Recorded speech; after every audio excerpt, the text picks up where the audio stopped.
Hey guys, tonight we're exploring a question that every woman in history had to deal with, but one that surprisingly few history books ever talk about.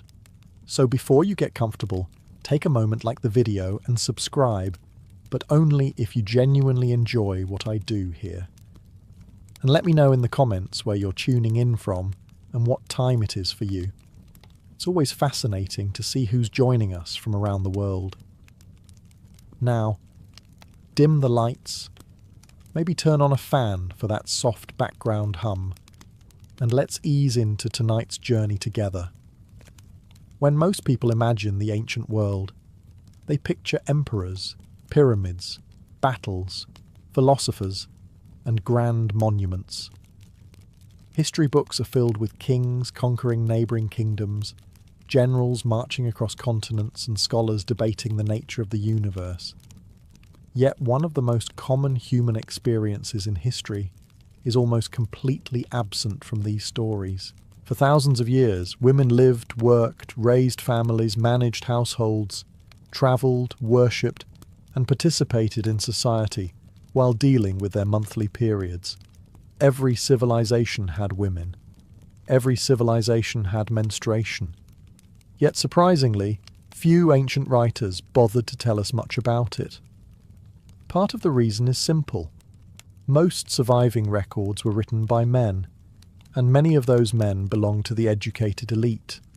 They recorded wars, taxes, laws, and royal ceremonies. The daily realities of ordinary women rarely received the same attention. If a Roman senator sat down to write a history of his age, he was far more likely to describe a military campaign than explain what his wife or daughter used during her monthly cycle. Apparently, invading Gaul was considered more historically significant than explaining how half the population got through the month. This leaves historians with an unusual challenge. Ancient women experienced menstruation countless times throughout their lives, but direct evidence is scarce. Menstrual products were usually made from materials that decomposed long ago. Cloth rots, plant fibres disappear, wool breaks down. Unlike stone temples or bronze weapons, these objects were never meant to survive for thousands of years. As a result, historians often have to become detectives. They piece together clues from medical texts, religious laws, household writings, artwork, and occasional references hidden in larger documents. Sometimes an ancient physician mentions a treatment. Sometimes a religious rule hints at a common practice. Occasionally, a passing comment reveals more than the author intended. Historians can spend years studying a civilization and become excited over a sentence that essentially translates to, "Women used some cloth for that." Academic life is not always glamorous. What emerges is a picture that is both familiar and surprising. Ancient women faced many of the same concerns that women face today. They needed practical ways to manage bleeding, remain comfortable, continue working, and participate in daily life. A farmer's crops still needed tending. Bread still needed baking. Children still needed raising. Monthly biology has never been particularly interested in people's schedules. At the same time, ancient societies surrounded menstruation with myths, fears, and misunderstandings. Some cultures viewed menstrual blood as powerful. Others considered it dangerous. Some believed it could affect crops, animals, weather, or even metal. Human beings have always possessed a remarkable ability to encounter something they do not fully understand and immediately invent 20 explanations for it. The ancient Greeks, for example, produced philosophers capable of exploring logic, mathematics, and ethics at astonishing levels. Yet some Greek medical theories about the female body sound less like science and more like a group project completed 5 minutes before the deadline. The Romans were not much better. They built roads stretching across continents, engineered aqueducts that still stand today, and organised vast armies with impressive efficiency. Yet some Roman writers sincerely believed that a menstruating woman could dull a blade, spoil wine, and damage crops simply by being nearby. It is almost comforting to know that even highly educated people can occasionally arrive at conclusions that would struggle to survive a modern fact check. As we begin this journey, one thing quickly becomes clear. Menstruation may have been hidden from much of recorded history, but it was never absent from history itself. It quietly shaped the lives of countless women across the ancient world, even when the people writing the history books seemed determined to discuss almost anything else first. The further back we travel into history, the more difficult it becomes to answer a surprisingly simple question. What did women actually use during their periods? Unlike swords, pottery, or jewellery, menstrual products rarely survive for archaeologists to discover. Ancient women were not burying carefully labelled boxes marked monthly supplies for future historians. Instead, the materials they used were usually organic, cloth, plant fibres, animal wool, leather, or other everyday items that gradually disappeared over centuries. As a result, the earliest history of menstruation is something of a mystery. We know women experienced periods tens of thousands of years ago because, well, humanity would not be here otherwise. The challenge is figuring out how they managed them. Imagine a small farming community 6,000 years ago. There are no stores, no pharmacies, and certainly no aisle dedicated to feminine hygiene products. Every solution must come directly from the surrounding environment. Whatever women used had to be practical, reusable, and available nearby. Many historians believe that prehistoric women likely relied on absorbent natural materials. Moss, soft grasses, animal skins, wool, and strips of cloth are all possibilities. Some women may have used nothing at all during lighter days, particularly when spending much of their time outdoors or performing tasks where privacy was less of a concern. This may sound unusual to modern ears, but ancient lifestyles differed dramatically from our own. Clothing was often layered, loose, and designed very differently from modern fashion. In many communities, practical necessity mattered far more than appearance. There is another factor modern people often overlook. Ancient women generally experienced fewer periods than many women today. That statement may sound surprising, but consider the realities of life. Women often married young, had multiple pregnancies, and breastfed for extended periods. Pregnancy and breastfeeding frequently reduce the number of menstrual cycles experienced over a lifetime. While modern women may experience hundreds of periods, many women in ancient societies likely experienced significantly fewer. Of course, fewer did not mean easy. Periods could still be uncomfortable, inconvenient, and occasionally frightening, especially for young girls experiencing them for the first time.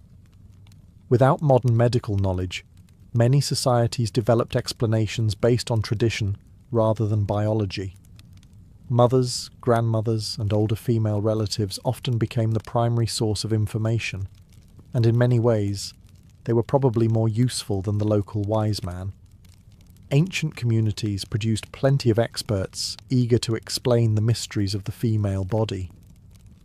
The problem was that many of these experts had never actually experienced being female. History is full of confident authorities, and as we will soon discover, menstruation inspired some of the most creative misunderstandings ever recorded. As we move from the shadows of prehistory into one of the world's first great civilizations, the picture becomes a little clearer. Ancient Egypt left behind temples, tombs, medical texts, artwork, and enough written records to keep historians busy for several lifetimes. Fortunately for us, a few of those records offer clues about how Egyptian women managed their periods. Life along the Nile was deeply connected to linen. Linen was everywhere in ancient Egypt. It clothed peasants and nobles alike, wrapped mummies, furnished homes, and served countless practical purposes. If an Egyptian encountered a problem, there was a reasonable chance that linen would somehow become part of the solution. Menstruation appears to have been no exception. Many historians believe Egyptian women used soft strips of linen as absorbent menstrual pads. These could be folded, adjusted, washed, and reused when necessary. Unlike modern disposable products, ancient solutions had to be practical and economical.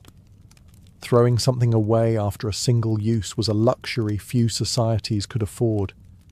This means that managing a period often involved extra washing and preparation.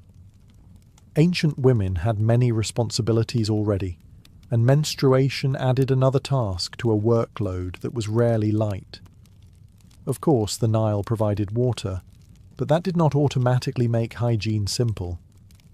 Washing cloth required time and effort, especially for ordinary women who were already busy grinding grain, baking bread, weaving textiles, caring for children, and managing household duties. The ancient Egyptians were surprisingly advanced in several areas of medicine. They understood the importance of cleanliness better than many later societies would. However, this does not mean they fully understood menstruation itself. Like many ancient cultures, the Egyptians mixed practical observation with beliefs that sound rather unusual today. Ancient medical texts contain remedies, treatments, and theories that range from sensible to deeply puzzling. One famous Egyptian medical papyrus even included methods for testing fertility and diagnosing pregnancy. Some of these methods involved grains, herbs, and bodily observations. Others seem to have relied heavily on optimism. To be fair, modern medicine has had the advantage of several thousand additional years of research. Criticizing ancient doctors too harshly would be like mocking someone for not owning a smartphone in 3000 BCE. What is most striking is how ordinary menstruation appears to have been in Egyptian life. Women managed it, adapted to it, and continued their daily routines. The pyramids did not stop being built. The fields still needed tending. Markets remained busy. Life in ancient Egypt, much like life today, had little interest in pausing for anyone's monthly inconveniences. And yet, while Egyptian women were developing practical solutions, another civilization across the Mediterranean was beginning to ask a different question. Rather than simply asking how to manage periods, the Greeks became fascinated with why they happened, and their answers would become some of the most influential and occasionally bizarre theories in ancient history. The ancient Greeks loved explanations. If they saw lightning, they wanted to understand its cause. If they observed the stars, they wanted to map their movements. If they encountered a question about human health, they immediately began developing theories, writing books, and debating one another with great enthusiasm. Unfortunately, enthusiasm and accuracy do not always travel together. When it came to menstruation, Greek thinkers were determined to understand what was happening inside the female body. Their efforts laid the foundations of Western medicine, but they also produced some ideas that modern readers may find difficult to hear without raising an eyebrow. Greek medicine was built around the concept of balance. Many physicians believed the human body contained various fluids, known as humours, that needed to remain in harmony. Illness occurred when this balance was disrupted. Menstruation was often viewed through this lens. Some Greek doctors believed menstrual bleeding helped women remove excess fluids from the body. In their view, it was a natural cleansing process that maintained health and balance. If menstruation became irregular or stopped unexpectedly, they often assumed something had gone wrong internally. This may sound strange today, but it represented an attempt to explain a biological process using the best information available at the time. One of the most influential medical figures was Hippocrates, often called the father of medicine. While many writings attributed to him contain valuable observations, they also include theories that modern medicine has long abandoned. For example, Some Greek physicians believed the womb could move around inside a woman's body. Yes, move around. According to this theory, a wandering uterus could drift through the body, pressing against organs and causing various illnesses. If you are wondering how a large reproductive organ was supposedly taking independent walks through the torso, you are not alone. Modern doctors have spent several centuries quietly disagreeing with this idea. To persuade the wandering womb to return home, some treatments involved pleasant smells placed near the lower body and unpleasant smells near the face. The logic was that the uterus would naturally move toward the better scent. This was less a medical procedure and more a strategy one might use to lure a lost cat. Yet despite these misunderstandings, Greek physicians were observing something important. They recognized connections between menstruation, fertility, pregnancy, and overall health. Their conclusions were often flawed, but their questions were surprisingly sophisticated.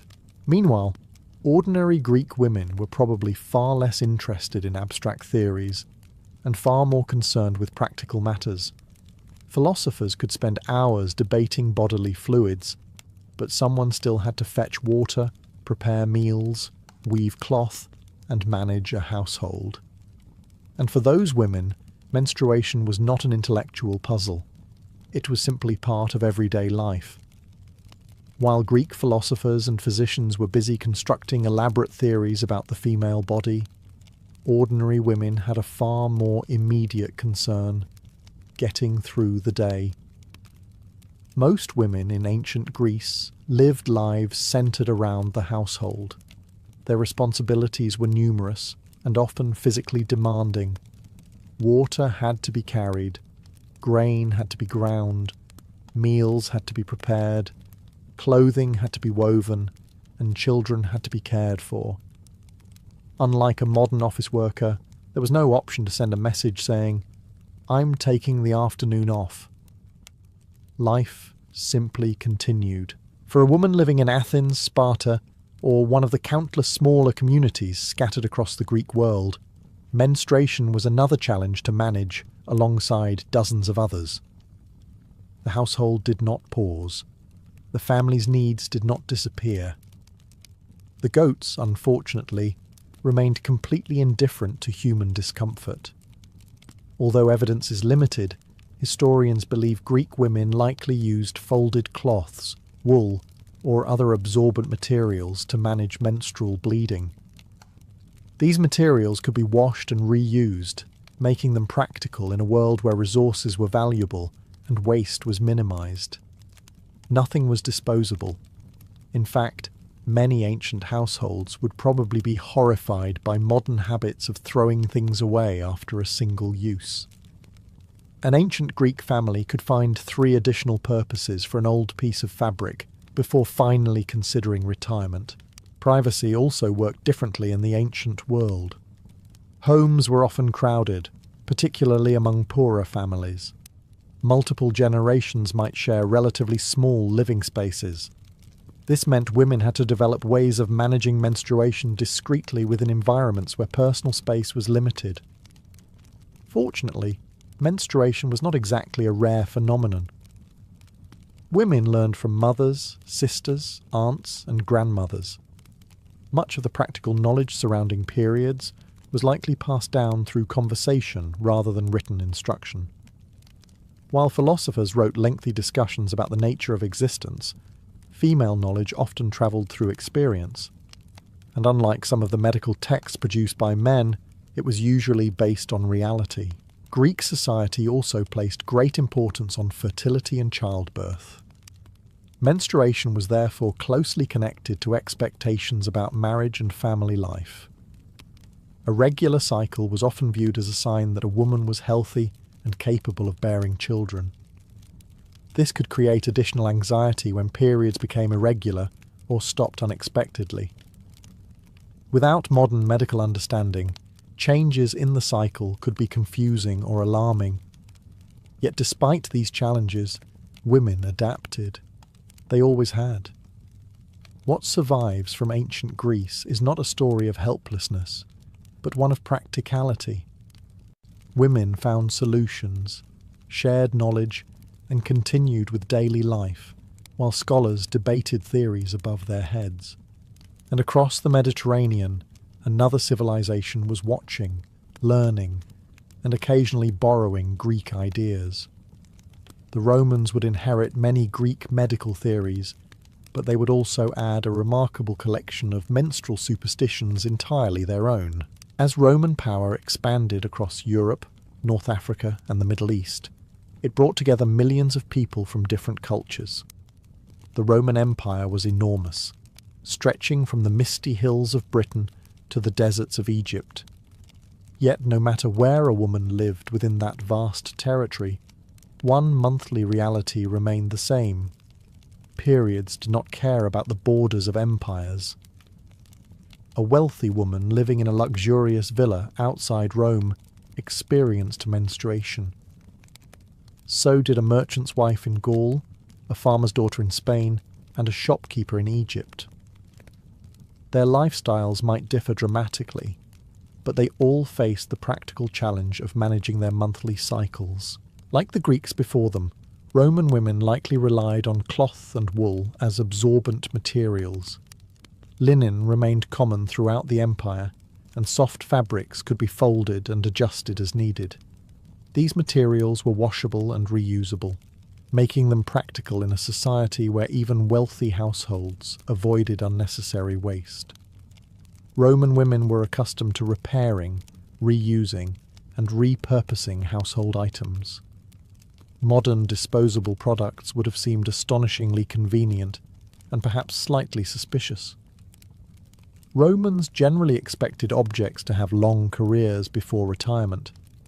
The experience of menstruation, however, varied greatly depending on wealth. A wealthy Roman woman might have servants to assist with laundry and household duties. She had access to cleaner living conditions, better nutrition, and greater privacy. If she felt unwell, she could potentially rest more easily than someone from a poorer household. For ordinary women, life was often far less comfortable.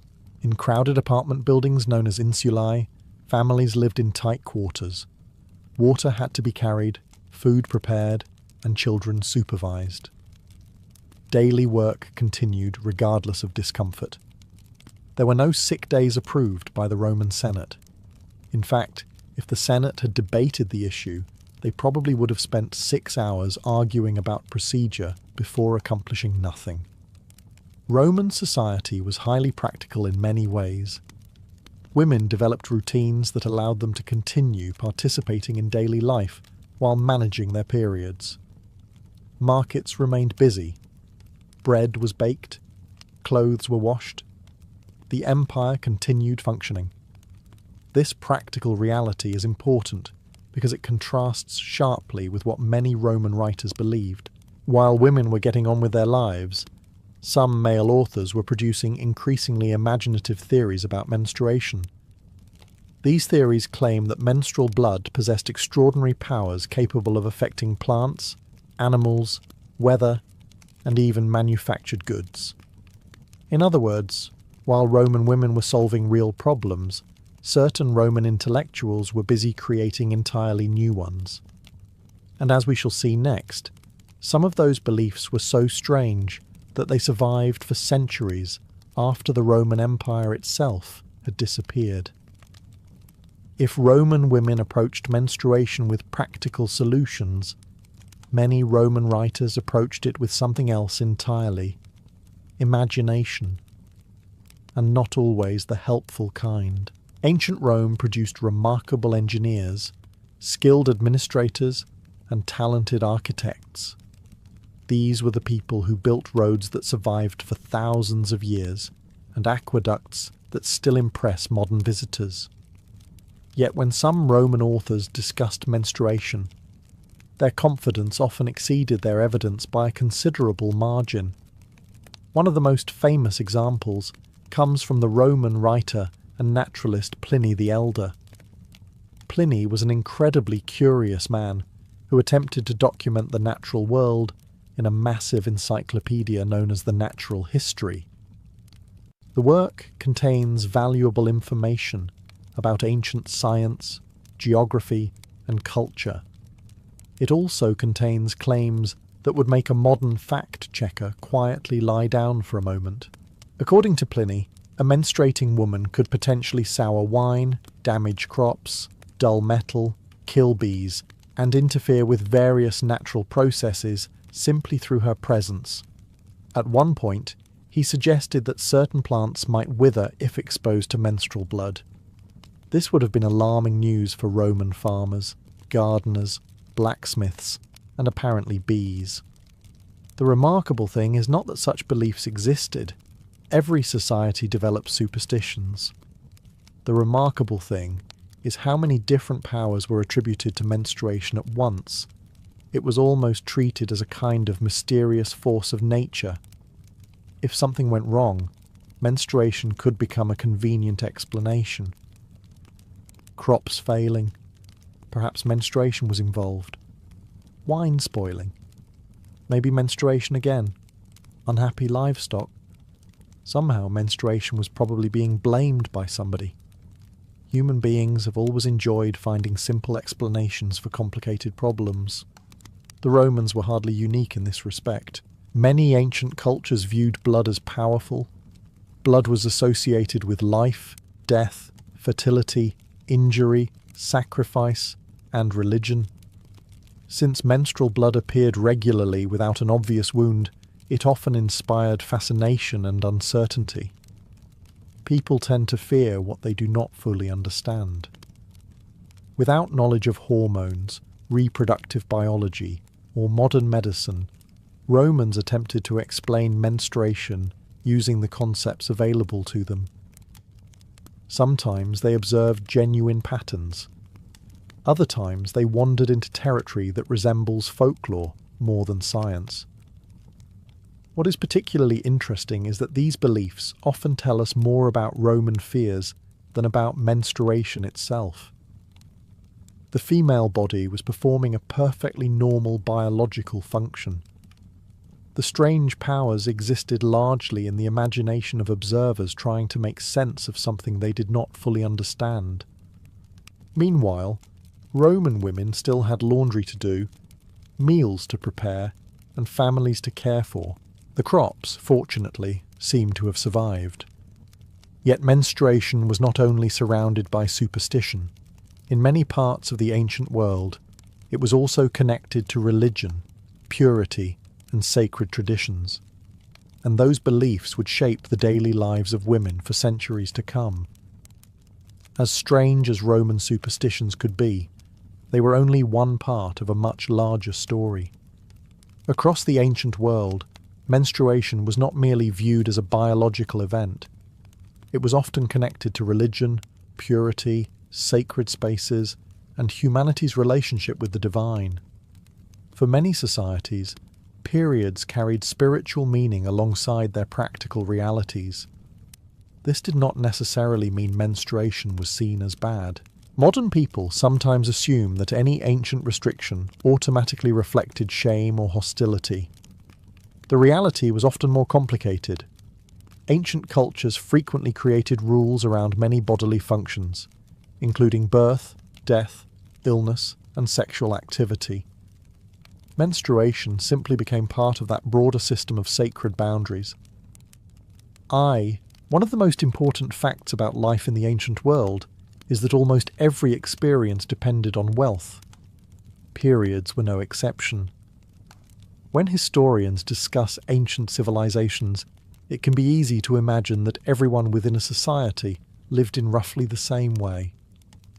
In reality, the difference between a wealthy Roman noblewoman and a poor labourer's wife could be as dramatic as the difference between a palace and a cottage, because sometimes it literally was. For wealthy women, menstruation was certainly inconvenient, but they often had advantages unavailable to most of the population. Fine linen was easier to obtain. Private rooms were more common. Servants could assist with household tasks, laundry, and other daily responsibilities. If a wealthy woman felt unwell, she had at least some opportunity to rest. The same could not always be said for ordinary women. Across the ancient world, most women lived demanding lives filled with physical labour. Whether they were farming, grinding grain, carrying water, weaving cloth, tending animals, or raising children, daily work rarely stopped. A period might make the day harder. It did not make the day disappear. Consider a woman living in a small farming village. Before sunrise, she might already be collecting water, preparing food, and organising the household. Throughout the day, there were crops to tend, meals to cook, clothing to repair, and countless other responsibilities. Ancient economies depended heavily on manual labour. The human body was often the most important tool a family possessed. As a result, women learned to adapt. Menstruation became another challenge to manage rather than a reason to withdraw from daily life. Practical solutions mattered far more than philosophical debates. This difference between rich and poor also affected access to medical care. A wealthy household could consult physicians, purchase imported remedies, and experiment with treatments recommended by respected scholars. Whether those treatments actually worked was another matter entirely. Paying more for ancient medicine did not always guarantee better results. Sometimes it merely meant receiving expensive advice instead of ordinary advice. A poor woman, meanwhile, often relied on family knowledge, local healers, and remedies passed down through generations. These traditions were usually based on experience rather than theory. Ironically, they were sometimes just as effective. Perhaps the greatest difference was privacy. A wealthy woman might manage her period in relative comfort.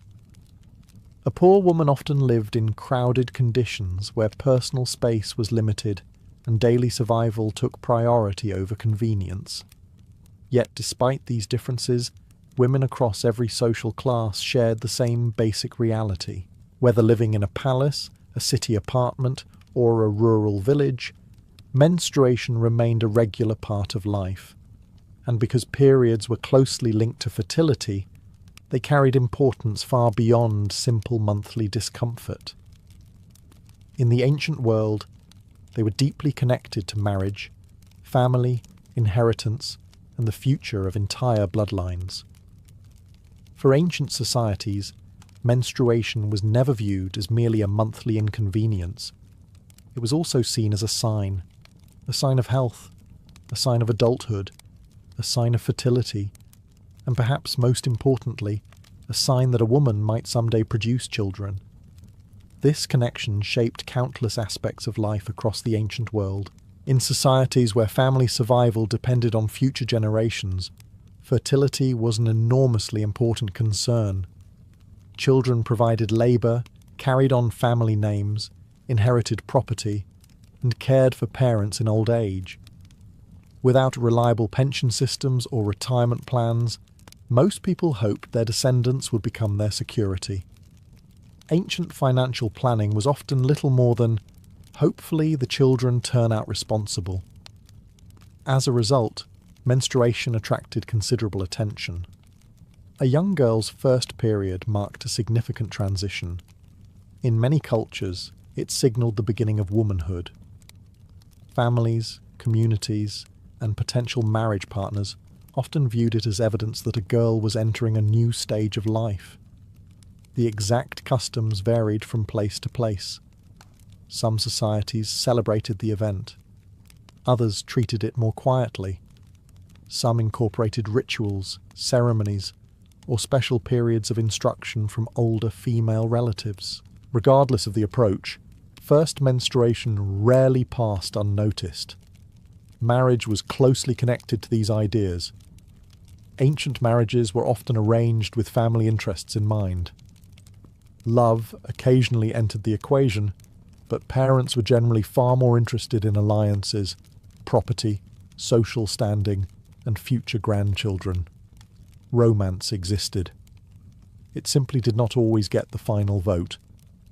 Because menstruation was associated with fertility, Regular cycles were often viewed as reassuring signs that a woman could bear children. If menstruation became irregular or disappeared, families sometimes worried about infertility. Without modern medical knowledge, however, determining the cause was nearly impossible. Ancient physicians frequently blamed mysterious imbalances, dietary problems, emotional distress, environmental factors, or any number of other explanations. Occasionally they guessed correctly. More often they displayed impressive confidence while being completely wrong. The pressure placed upon women could be substantial. In many societies, producing children was considered one of a wife's most important responsibilities. Fertility affected family status, inheritance, and social expectations. Menstruation therefore became intertwined with concerns about the future of entire households. Yet the reality was far more complicated than ancient people understood. Women experienced irregular cycles, health conditions, stress, nutritional challenges, and countless other factors that influenced fertility. Ancient observers often saw the outcome without understanding the underlying biology. Still, generation after generation, families watched for these signs, hoping for healthy marriages and healthy children. And as they did so, countless myths continued to grow around menstruation itself. Some were harmless, some were strange, and some survived for so many centuries that people continued believing them long after the ancient world had disappeared. If there is one thing human beings have always done exceptionally well, it is creating myths. Sometimes those myths explain the stars. Sometimes they explain thunderstorms, and sometimes they explain perfectly ordinary biological processes in ways that become increasingly strange the longer you think about them.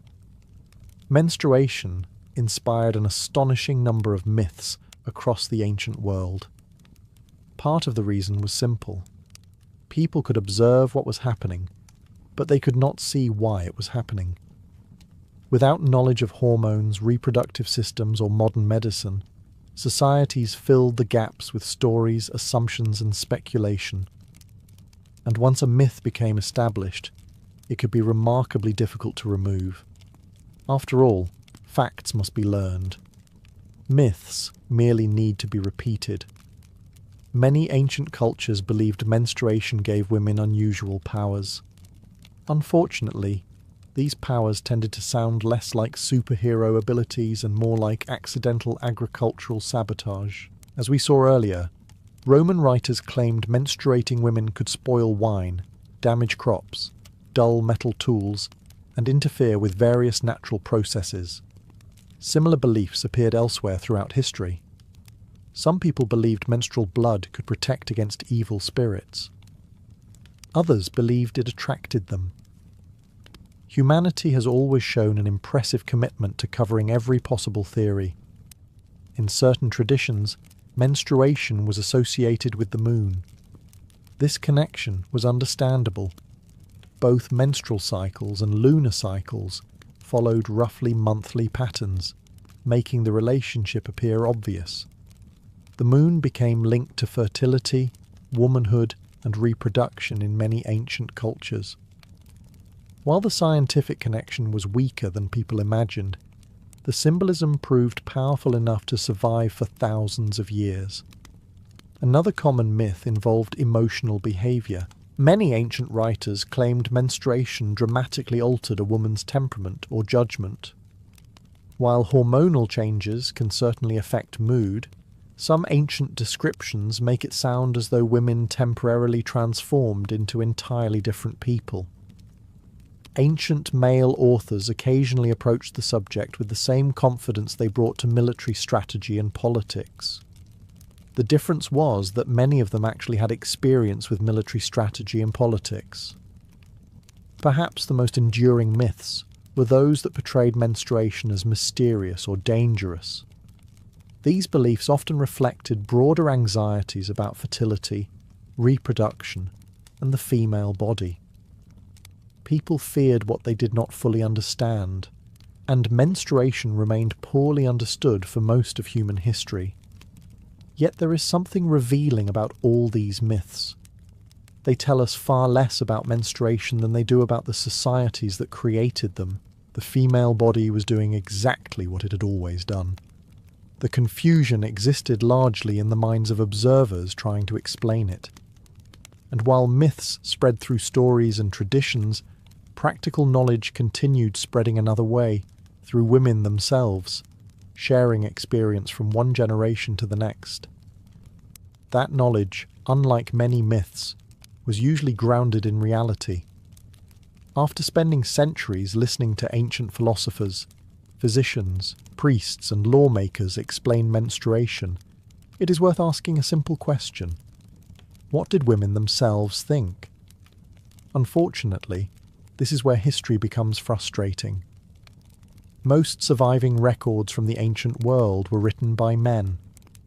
We possess medical texts written by doctors, legal codes written by officials, and philosophical discussions written by scholars. What we rarely possess are detailed journals from ordinary women describing their monthly experiences. History often preserved the voices of people who enjoyed writing about women far more than listening to them. Yet despite this challenge, glimpses of female knowledge still emerge. Across the ancient world, women learned about menstruation from other women. Mothers taught daughters, older sisters advised younger sisters. Midwives shared practical experience gained through decades of helping women navigate puberty, pregnancy, childbirth, and menopause. This informal network of knowledge existed alongside official medicine, and in many cases it was probably far more useful. An ancient physician might spend pages discussing bodily humours and internal balances. A mother teaching her daughter, meanwhile, could explain which cloth was most comfortable, which herbs helped ease cramps, and how to manage a period while carrying out daily work. One approach was theoretical, the other actually helped. Midwives were particularly important. In many societies, midwives possessed an extraordinary amount of practical knowledge about women's health. They observed hundreds of pregnancies, births, and menstrual cycles throughout their careers. While they lacked modern scientific understanding, they gained something equally valuable: experience. Experience tends to notice things that theories miss. A philosopher might spend years debating the nature of fertility.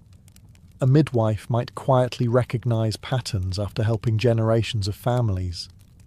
This practical wisdom often passed orally from one generation to the next. Because it was rarely written down, much of it has been lost. Historians can only reconstruct fragments, yet the fragments suggest women developed sophisticated methods for managing their own health despite the limitations of their time. They understood which materials worked best. They knew which remedies brought comfort. They recognized common symptoms. They shared advice with one another. Most importantly, they adapted. This adaptability appears again and again throughout history. Regardless of the culture, period, or social class, women found ways to navigate the realities of menstruation. They continued working, raising families, maintaining households, and participating in their communities. The ancient world often misunderstood menstruation. Ancient women generally understood it far better, not because they possessed modern science, but because they lived with it every month. And that distinction mattered. As our journey nears its end, we can finally step back and ask a larger question. What does the story of menstruation reveal about the ancient world itself? The answer is surprisingly revealing, not just about women, but about humanity as a whole. As we reach the final stages of our journey, it becomes clear that this story has never been only about periods. It is also a story about knowledge, about who gets to record history, about whose experiences are considered important enough to preserve. And perhaps most of all, it is a story about how human beings try to understand the world around them. For thousands of years, menstruation was a universal part of life. Every kingdom, every empire, every village, and every city contained women managing the same monthly reality. Yet when we open many ancient histories, the subject is almost invisible. Instead, we read about wars. Lots of wars. Apparently, ancient historians could provide detailed descriptions of a battle involving 20,000 soldiers, but somehow neglected to mention how half the population handled a recurring biological process. Priorities were different. Or perhaps simply very male. The silence itself tells us something important. Ancient societies often focused their records on rulers, military campaigns, political events, and religious institutions. Daily life was rarely considered worthy of detailed documentation. The ordinary routines that occupied most people's lives were often left unrecorded. This creates a strange imbalance. We sometimes know the exact date a king signed a treaty, yet remain uncertain about what materials ordinary women used every month. History can be surprisingly selective. Yet despite these gaps, the evidence that survives reveals remarkable resilience. Ancient women managed menstruation without modern medicine, disposable products, running water, pain relievers, or scientific explanations. They adapted using the resources available to them. They developed practical solutions. They shared knowledge across generations. In many ways, they solved problems long before anyone fully understood them. That pattern appears throughout human history. People often learn how to cope with challenges before they understand the science behind those challenges. Farmers grew crops long before genetics existed. Sailors crossed oceans long before modern navigation. Women managed menstruation long before hormones were discovered. Practical experience frequently arrives before scientific explanation. The story also reminds us that intelligence and misunderstanding often coexist. Ancient civilizations achieved extraordinary things. They built monuments that still stand today. They created systems of law, mathematics, engineering, and philosophy that shaped the modern world. Yet those same societies sometimes believed that menstrual blood could spoil wine, frighten bees, damage crops, or influence the weather. Human beings have always been complicated. We are capable of building aqueducts and believing nonsense at the same time. In fact, that may be one of the most consistent themes in history. And as we conclude our exploration, one final chapter remains. After thousands of years of myths, theories, practical solutions, and daily realities, what can we learn from the long journey toward understanding menstruation, and how much has truly changed since the ancient world? And so, after travelling through ancient Egypt, Greece, Rome, religious traditions, medical theories, and countless generations of everyday women, we arrive at the end of our story. Or perhaps more accurately, we arrive at the present chapter of a story that is still being written. One of the most remarkable lessons from history is how ordinary experiences can reveal extraordinary things about humanity. Menstruation is a perfect example.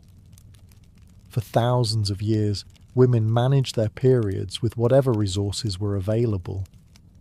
They adapted to their circumstances, shared practical knowledge, and found solutions long before science could explain exactly why those solutions worked.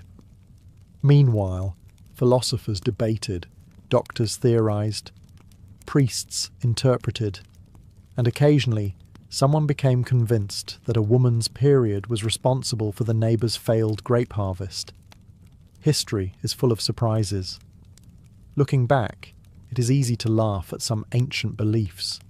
The wandering womb, the crop-killing menstrual powers, the mysterious forces supposedly capable of spoiling wine from across a room.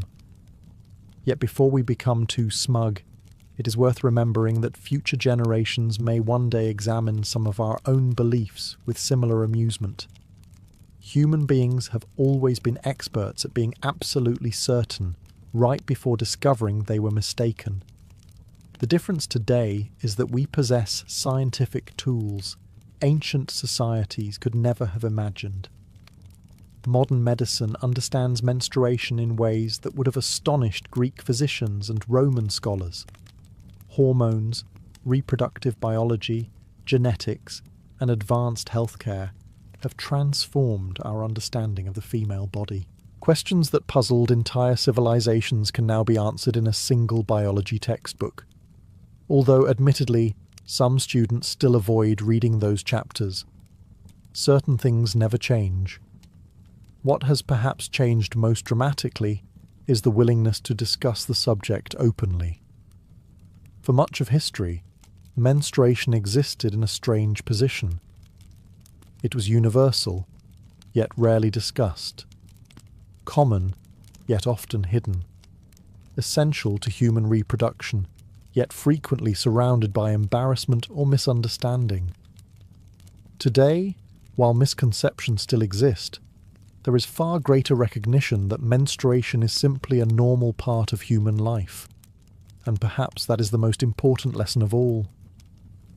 Behind every ancient kingdom, every empire, every famous monument, and every great historical event were ordinary people living ordinary lives. They worried about their families, their health, their work, and their future. Women experienced periods while pyramids were built. They experienced periods while philosophers taught in Athens. They experienced periods while Roman legions marched across Europe. History continued because life continued.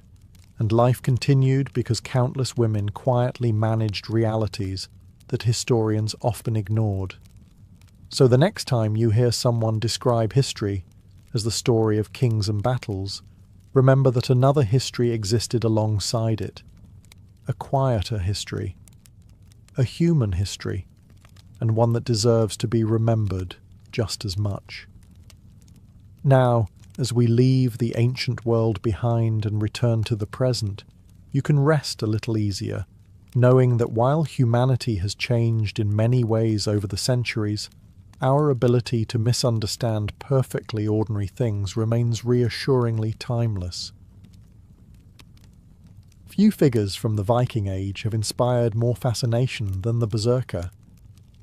Long before modern historians began debating hallucinogenic mushrooms, strange herbs, or altered states of consciousness, people across Scandinavia were already telling stories about warriors who seemed to become something other than human when battle began. The accounts are difficult to ignore. According to medieval sagas, berserkers did not fight like ordinary men. Before combat, they reportedly entered a terrifying state of excitement. Their bodies trembled, their faces flushed red, their breathing grew heavy and uneven. Some growled like animals, others howled loudly enough to unsettle entire warbands. One description even claims they bit the rims of their shields while waiting for the fight to begin, as though they could no longer contain the energy building inside them. Then, without warning, they charged. Most warriors valued caution. Viking combat was dangerous, brutal, and unforgiving. A single spear thrust could end a life.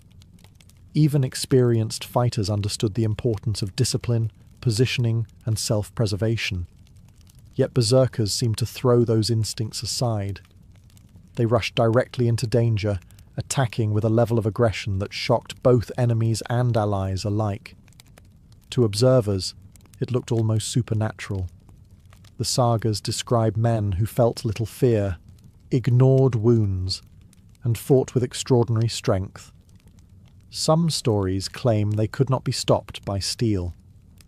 Others suggest they remained standing after injuries that would have incapacitated any normal warrior. Whether these tales were true or exaggerated, they left a lasting impression. For centuries, the berserker became one of the most feared figures in Norse legend. But there is a problem. The people who recorded many of these stories often lived generations after the events themselves. By the time the sagas were written down, storytellers had been retelling these tales around hearthfires for hundreds of years. And storytellers, whether in the Viking Age or today, tend to improve a story with every retelling. A brave warrior becomes an unstoppable warrior. An angry fighter becomes a raging beast. A frightening battle becomes a legendary one.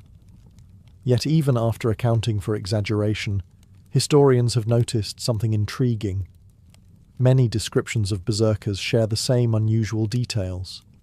The trembling, the shouting, the animal-like behaviour, the apparent indifference to pain.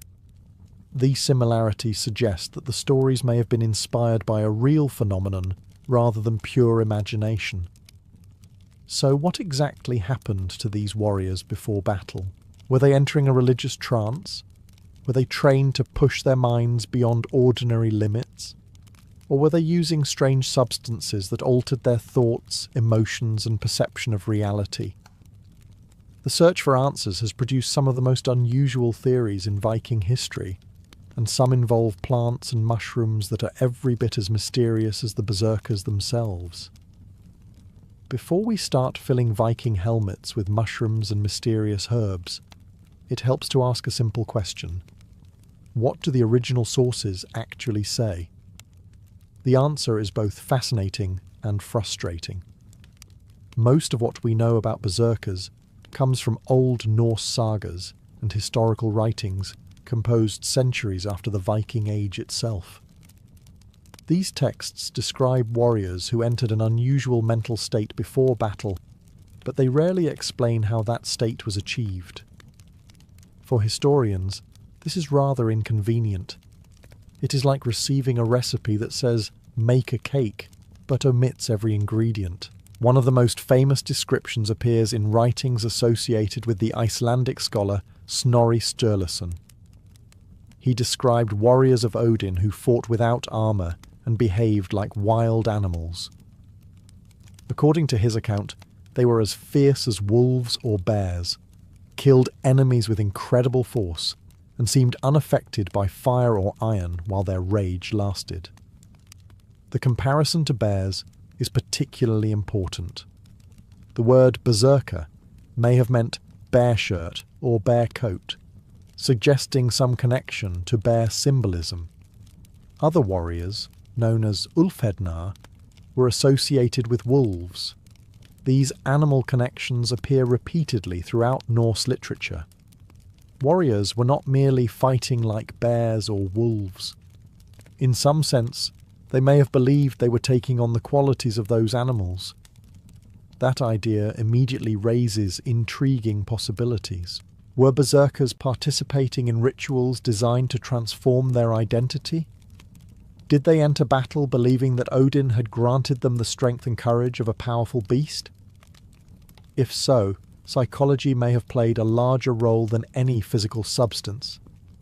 What the sagas consistently emphasize is behavior.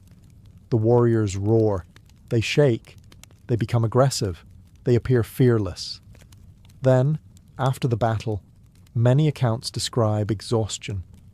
Some stories mention weakness lasting for days after the fury subsided, as though the warriors had completely drained themselves. Interestingly, the texts rarely mention drinking special potions or eating strange plants before combat. Modern readers often assume such details must exist somewhere in the sources. They do not. This absence has created one of the great debates surrounding berserkers. If drugs or hallucinogens were involved, why do the sagas never clearly mention them? On the other hand, if no substances were involved, how do we explain the extraordinary behaviour described so consistently across different accounts? Those questions have led generations of historians to search beyond the sagas themselves. And eventually, many of them arrived at a bright red mushroom growing quietly on the forest floor. If there is one theory that has captured the public imagination more than any other, It is the idea that berserkers went into battle under the influence of hallucinogenic mushrooms. Specifically, a mushroom called fly agaric. Even if you have never heard its name before, you have probably seen it. Fly agaric is the bright red mushroom covered with white spots that appears in fairy tales, fantasy art, and video games. It looks almost too magical to be real, which may explain why so many people immediately found the theory appealing. The connection between fly agaric and berserkers became popular during the 18th and 19th centuries. Scholars began searching for natural explanations behind the legendary battle rage described in the Norse sagas. When they learned about the mushroom's mind-altering properties, some believed they had finally solved the mystery. At first glance, the idea seemed convincing. Fly agaric contains psychoactive compounds that can affect perception, mood, and behavior. People who consume it may experience feelings of increased energy, distorted senses, unusual confidence, and changes in awareness. Some users have reported sensations of strength or invulnerability. Others described feeling detached from pain or fear. To a historian reading descriptions of berserkers, those reports sounded remarkably familiar. Imagine a warrior preparing for battle. He consumes the mushroom. His perception begins to shift. Fear fades into the background. His judgment changes. The sounds of the battlefield become distorted. His confidence grows beyond normal limits. Soon he is charging toward enemy lines with a recklessness that ordinary fighters find terrifying. It is easy to see why the theory gained popularity. The idea also seemed to fit broader patterns found across northern Eurasia. Various indigenous groups in Siberia were known to use fly agaric in spiritual rituals, ceremonies, and altered states of consciousness. Since Norse traders travelled widely across northern regions, some scholars suggested that knowledge of the mushroom might have spread through cultural contacts. The more researchers looked, the more attractive the theory appeared. A mysterious warrior cult. A mind-altering mushroom. Legends describing superhuman rage. It sounded almost perfect. In fact, it sounded a little too perfect. Because as historians examined the evidence more closely, cracks began to appear. The problem was not whether fly agaric could alter the mind. It certainly could. The problem was whether its effects actually matched what a berserker would need on a battlefield. And once researchers started comparing the mushroom's real effects with the realities of combat, the famous theory began to look far less certain than it first appeared. The fly agaric theory has one major advantage. It is exciting. A mysterious Viking warrior consumes a magical-looking mushroom, enters an altered state of consciousness, and charges fearlessly into battle. It sounds like the perfect explanation for berserker rage. The problem is that history is not obligated to provide perfect explanations. When researchers began examining the actual effects of fly agaric, they discovered several problems. The first issue is unpredictability. Unlike a carefully measured modern medication, wild mushrooms do not provide consistent results. Two mushrooms growing only a few feet apart can contain different concentrations of psychoactive compounds. One person might experience mild stimulation. Another might become confused, nauseated, or completely disoriented. That is not exactly what military commanders look for in elite shock troops. Imagine preparing for a battle where half your warriors become energetic and fearless, while the other half spend the morning vomiting behind a tree. It is difficult to build an effective combat strategy around that level of uncertainty. The side effects present an even bigger challenge. Historical and modern reports of fly agaric consumption frequently mention dizziness, muscle twitching, blurred vision, confusion, and impaired coordination.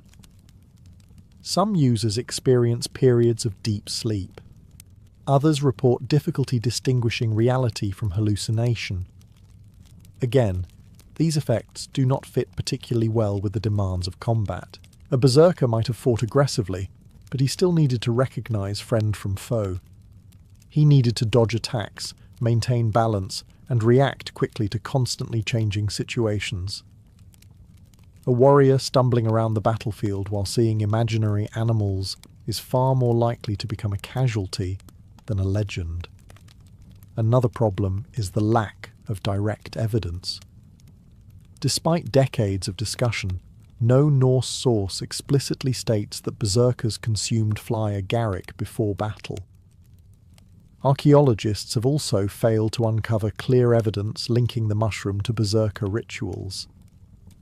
The theory relies largely on circumstantial connections rather than direct proof. This does not mean the idea is impossible. Some historians still believe the mushroom could have played a role in certain rituals or ceremonies. Others suggest that occasional use may have occurred without being recorded. But most scholars today are far more cautious than their predecessors were a century ago. The famous mushroom theory has not disappeared. It simply lost its status as the leading explanation. As researchers searched for alternatives, attention gradually shifted toward another plant, one whose effects seemed to match the descriptions of berserker behavior far more closely. Unlike fly agaric, this plant was known for producing aggression, confusion, and violent excitement. Its name was henbane, and its reputation was far darker than any mushroom growing in the northern forests. As confidence in the mushroom theory began to fade, historians started looking elsewhere.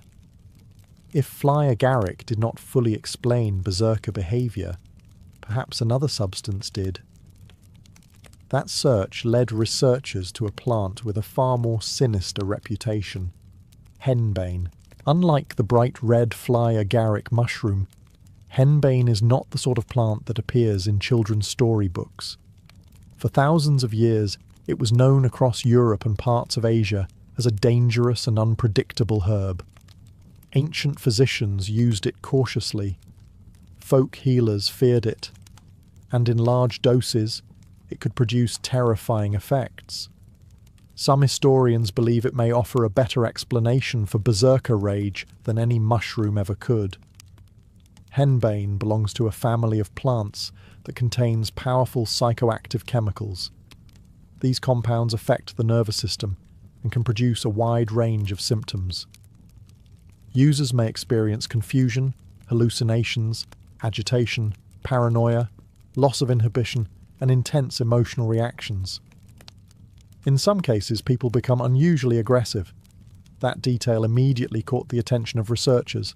Unlike fly agaric, which often causes drowsiness or coordination problems, henbane's effects can include restlessness, excitement, and unpredictable bursts of energy. Historical records from various periods describe individuals becoming violent, irrational, or completely detached from normal behavior after consuming the plant. Those descriptions sound surprisingly familiar. A warrior entering a state of extreme aggression, a reduced sense of fear, unusual resistance to pain, wild and erratic behavior. The similarities are difficult to ignore. The theory gained additional support when archaeologists made an interesting discovery. Henbane seeds have been found at several Scandinavian archaeological sites dating to the Viking Age. In some cases, the seeds appear to have been intentionally stored rather than simply growing wild nearby. This does not prove that berserkers used the plant, but it does prove that Norse people knew about it. That alone makes henbane a more plausible candidate than some of the more speculative theories that have been proposed over the years. Even so, significant problems remain. Henbane is notoriously dangerous. The difference between a mind-altering dose and a potentially fatal one can be alarmingly small. Symptoms often include confusion, memory loss, blurred vision, and severe disorientation. A warrior under its influence might become aggressive, but he might also become completely incapable of following orders or recognizing what was happening around him. Once again, historians found themselves facing the same challenge. A substance might explain part of the berserker phenomenon without explaining all of it, and that realization led many scholars toward a surprising conclusion. Perhaps they had been asking the wrong question from the beginning. Maybe berserker rage was never caused by a single plant, mushroom, or potion at all. By the time historians had spent decades debating mushrooms and henbane, an uncomfortable reality began to emerge. Neither explanation fully worked. Fly agaric could alter perception, but its effects seemed poorly suited for combat. Henbane could cause aggression, but it often produced confusion severe enough to make effective fighting nearly impossible. Both theories explained certain aspects of berserker behaviour, while leaving many others unanswered. As a result, a growing number of scholars began considering a different possibility. What if berserker rage was not primarily caused by a substance at all? What if the secret lay in the mind? Modern psychology offers some intriguing parallels. Throughout history, humans have demonstrated an extraordinary ability to enter altered mental states without consuming any drugs. Religious ecstasy, trance rituals, extreme meditation, and even certain military training techniques can dramatically change how a person experiences fear, pain, and stress. The Viking world was filled with practices that may have encouraged exactly this kind of transformation. Many berserkers were closely associated with Odin, the chief god of the Norse pantheon. Odin was not merely a god of wisdom, he was also a god of battle, frenzy, magic, and altered consciousness. His followers often sought experiences that pushed them beyond ordinary human limits. For a warrior devoted to Odin, battle may have been more than a military activity. It may have been a sacred experience. Imagine spending years preparing yourself psychologically for combat. You participate in rituals. You hear stories of legendary warriors. You wear animal skins associated with bears or wolves. You chant alongside your companions. Your breathing quickens. Your heart races. The sounds of drums and shouting fill the air.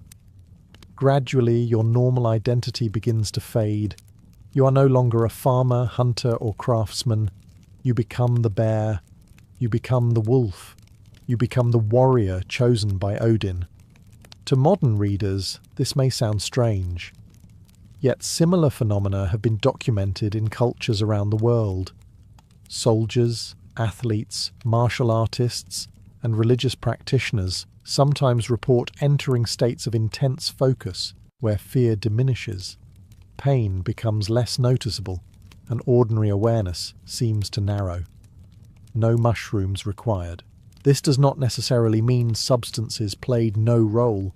Some historians suspect that herbs, alcohol, rituals, and psychological conditioning may have worked together rather than separately. A small amount of a psychoactive plant might have enhanced a state already being created through belief and training. If that is true, then the berserker was not simply a drug user. He was part of a carefully constructed system designed to transform an ordinary man into something far more terrifying on the battlefield. And that transformation may have begun long before the first sword was ever drawn. If berserker rage was not entirely caused by mushrooms or herbs, another possibility remains. What if the most powerful substance involved was one produced by the human body itself? Today, scientists understand that extreme stress can trigger remarkable physical changes.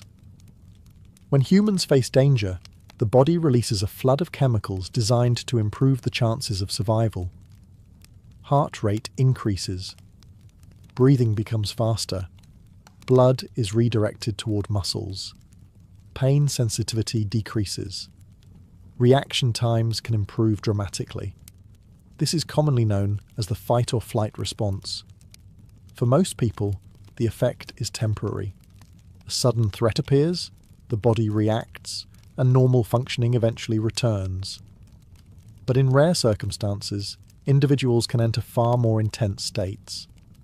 Stories from modern battlefields occasionally describe soldiers continuing to fight despite serious injuries. Athletes have completed competitions without realizing they had broken bones. People trapped in emergencies have displayed extraordinary strength while rescuing loved ones. These events sound unusual, but they are very real. In such moments, the brain prioritizes survival over comfort. Pain signals become less important. Fear is pushed into the background. The body essentially says, "We can deal with the injuries later. Right now, staying alive is the only thing that matters." Some historians believe berserkers may have learned how to trigger this state deliberately. Instead of waiting for danger to activate the response naturally, they may have used rituals, chanting, breathing exercises, and psychological conditioning to push themselves into an extreme version of it before battle even began. This would explain several features found in the sagas. The trembling could result from a surge of adrenaline. The intense aggression could emerge from heightened arousal and emotional excitement. The reduced sensitivity to pain could be a natural consequence of the body's emergency responses. Even the exhaustion described after battle fits the pattern. Once the chemicals wear off, the body often crashes. Fatigue, weakness, and emotional exhaustion can follow intense periods of stress. Modern soldiers sometimes report similar experiences after combat. Interestingly, this theory does not require us to choose between psychology and substances. Both could have contributed. A warrior might have consumed alcohol or mild psychoactive herbs during rituals. He might have chanted with fellow warriors, invoked Odin, worn animal skins, and prepared mentally for violence. Together, these factors could create a powerful combination that amplified the body's natural chemistry. The result would not be a magical transformation. It would be something far more believable. A human being pushed to the absolute limits of what the mind and body can achieve. And if that is true, the real mystery is not what berserkers consumed. It is how they learned to unlock abilities that most people never experience at all. For all the theories surrounding berserkers, there is one problem that continues to frustrate historians. Archaeology is stubbornly silent. If berserkers routinely consumed special mushrooms, herbs, or potions before battle, we would love to find physical evidence of it. Unfortunately, Viking Age graves rarely provide such clear answers. Unlike a sword or a brooch, a plant does not survive very well after 1,000 years buried in the ground. As a result, researchers often find themselves working with fragments rather than certainty. A few discoveries have generated excitement. Henbane seeds, for example, have been uncovered at several Scandinavian sites dating to the Viking Age. Some were found in contexts suggesting deliberate use rather than accidental growth. Archaeologists have also discovered evidence of medicinal and ritual plants throughout Norse settlements. This tells us something important. The Vikings possessed considerable knowledge of herbs and natural substances. They understood which plants could heal, which could poison, and which could alter the mind. They were not wandering through forests randomly eating mushrooms and hoping for the best. Like most pre-modern societies, they accumulated generations of practical knowledge about the natural world. Yet knowing about a plant is not the same as using it to create berserkers. That leap remains difficult to prove. The same challenge appears when examining warrior graves. Historians have uncovered richly furnished burials containing weapons, armour, and symbols associated with status and warfare. However, there is no universally recognised berserker grave. that definitively identifies its occupant as one of these legendary warriors. In many ways, this is unsurprising. The term berserker may not have referred to a permanent social class at all.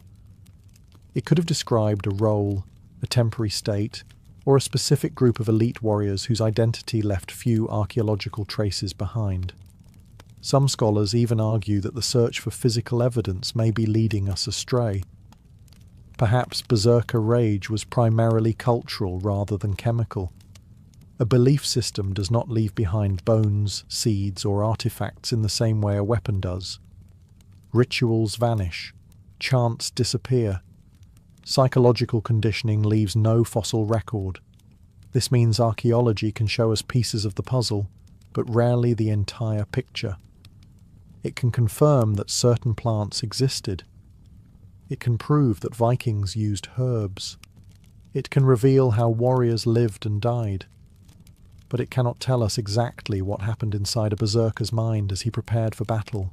And that lingering uncertainty may explain why, after centuries of research, the mystery of berserker rage remains as fascinating as ever. After centuries of debate, dozens of theories, and countless pages of academic arguments, we arrive at a surprising conclusion.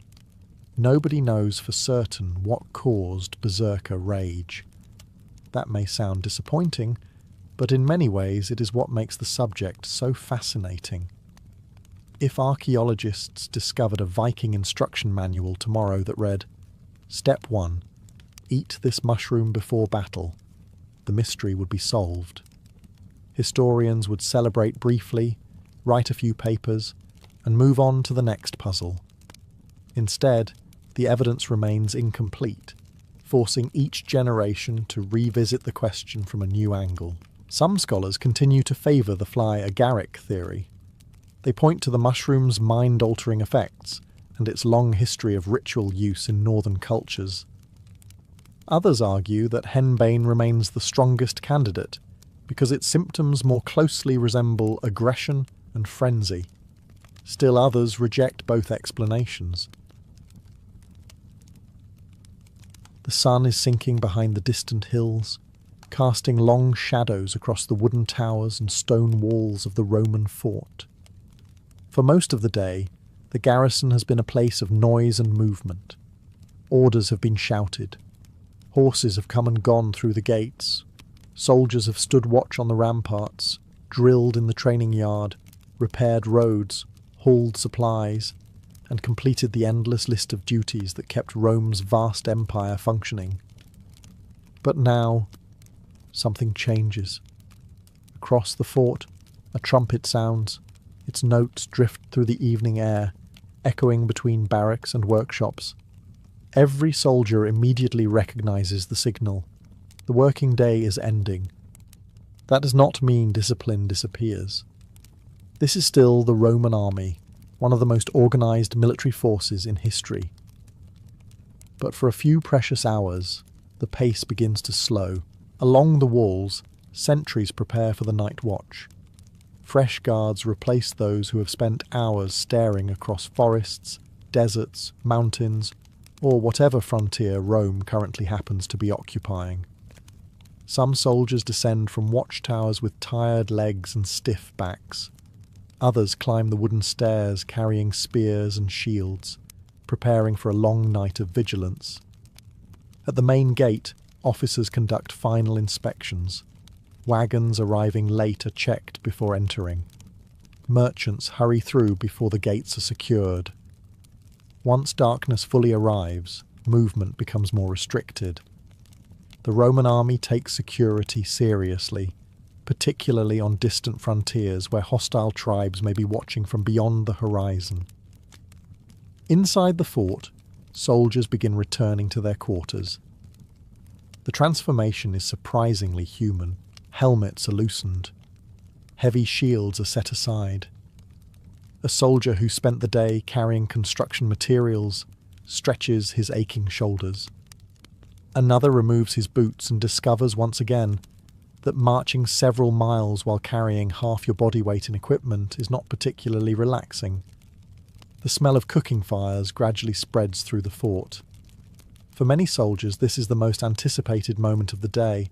Not battle, not glory. Supper. After all, even Rome's finest legionaries could spend hours dreaming about a warm meal. As twilight deepens, conversations begin to replace commands. The harsh rhythms of military life soften slightly. The fort remains alert, guarded and disciplined, but another side of Roman military life is emerging. The side rarely shown in heroic stories. The evening world of ordinary soldiers who, after a long day of service, simply wanted a place to sit, eat, and forget about tomorrow's duties for a little while. As the last traces of daylight fade beyond the fort's walls, soldiers stream back toward the barracks blocks that line the interior streets. The evening trumpet may have ended the day's major duties, but nobody simply collapses onto a bed and calls it a night. First comes the ritual of putting the army away. A Roman soldier's equipment is expensive, valuable, and absolutely essential for survival. Armour is inspected for loose straps. Helmets are checked for damage. Shields are leaned carefully against walls. Spears are stacked in orderly rows. A neglected piece of equipment could become tomorrow's disaster, and Roman officers were not known for their patience with careless soldiers. Inside the barracks, the atmosphere is very different from the formal discipline outside. Each building houses a group of soldiers who live together for years, sometimes decades. They march together, train together, and occasionally fight together. Over time, these men become something closer to a family, albeit a family that settles disagreements with considerably more shouting than most. The rooms themselves are surprisingly modest. Hollywood often imagines Roman soldiers living in grand stone halls filled with banners and shining armour. The reality was far less glamorous. Most soldiers shared cramped rooms with several comrades. Personal space was limited. Privacy was nearly non-existent. If someone snored loudly, everyone learned about it. And someone always snored loudly. Wooden chests contain personal belongings. Spare clothing hangs from pegs driven into walls. A few treasured possessions might decorate a corner. A lucky charm from home, a small religious figure, a letter from family, or perhaps a coin saved from a distant campaign. These small objects matter more than their value suggests. Many soldiers serve hundreds of miles from their birthplace. A recruit from Italy might find himself stationed in Britain. A Spaniard could end up guarding a fort along the Danube. The empire is enormous, and military service often carries men very far from everything familiar. As equipment is stored away, the mood gradually relaxes. Conversations fill the room. Some soldiers complain about officers. Others complain about weather. This is one of the great constants of military history. Whether in ancient Rome or the modern world, soldiers have always possessed a remarkable ability to discuss how much better things would be if someone else were in charge. Laughter begins to spread through the barracks. The day is finally ending. And as hunger starts to overpower every other concern, attention shifts toward the most important event of the evening: supper. By the time the soldiers leave their barracks and head toward the evening meal, darkness has begun to settle over the fort. Lanterns flicker along the main streets. Cooking fires glow behind wooden walls. The smell of smoke, bread and stewing vegetables drifts through the cool night air. For many soldiers, this is the best part of the day, not because the food is extraordinary. Usually, it is not. But after hours of marching, drilling, construction work, patrol duty, or standing guard beneath the sun and rain, almost any hot meal feels like a reward from the gods. Roman soldiers are expected to prepare much of their own food. The army provides supplies, but soldiers often work together in small groups known as contubernia. These 8-man units share living space, responsibilities, and meals. If one man burns the supper, 7 others suffer the consequences. This arrangement encourages teamwork. It also encourages strong opinions about cooking. One soldier insists the stew needs more herbs. Another claims it needs less. A third contributes nothing except criticism, a role that seems to exist in every civilization throughout history. Tonight's meal is simple but filling. Bread forms the foundation of almost every supper. Alongside it may be porridge made from wheat or barley. Cheese is common. Beans, lentils, onions, and cabbage frequently appear. Salted pork or bacon sometimes adds flavour.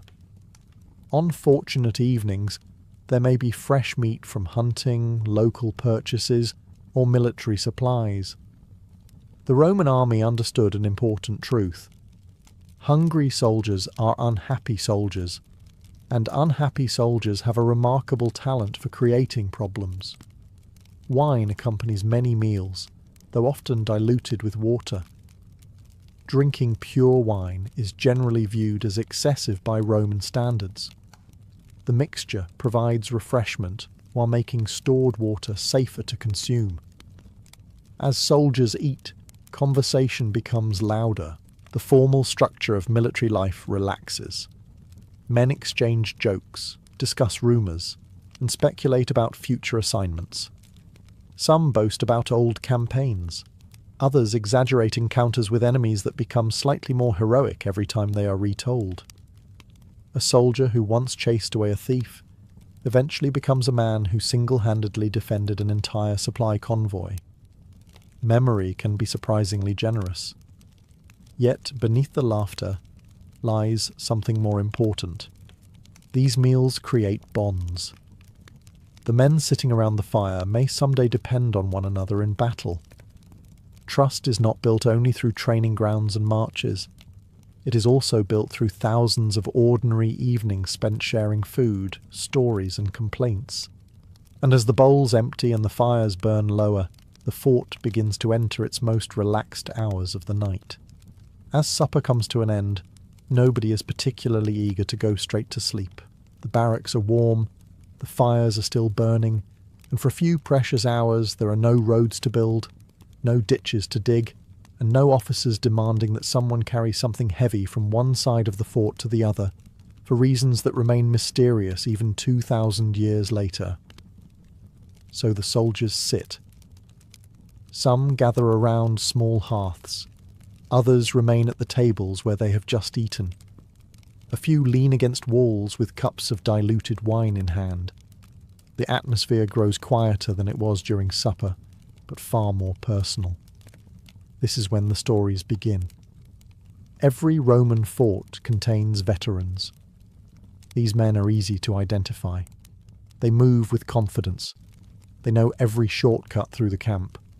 They understand which officers are strict, which are fair, and which should be avoided whenever possible.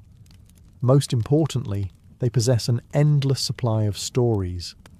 Whether all of those stories are true is another matter entirely. A young recruit might listen wide-eyed as a veteran describes a campaign deep in Germania. According to the veteran, the forests were endless, the weather was terrible, and the local tribes seemed capable of appearing out of thin air.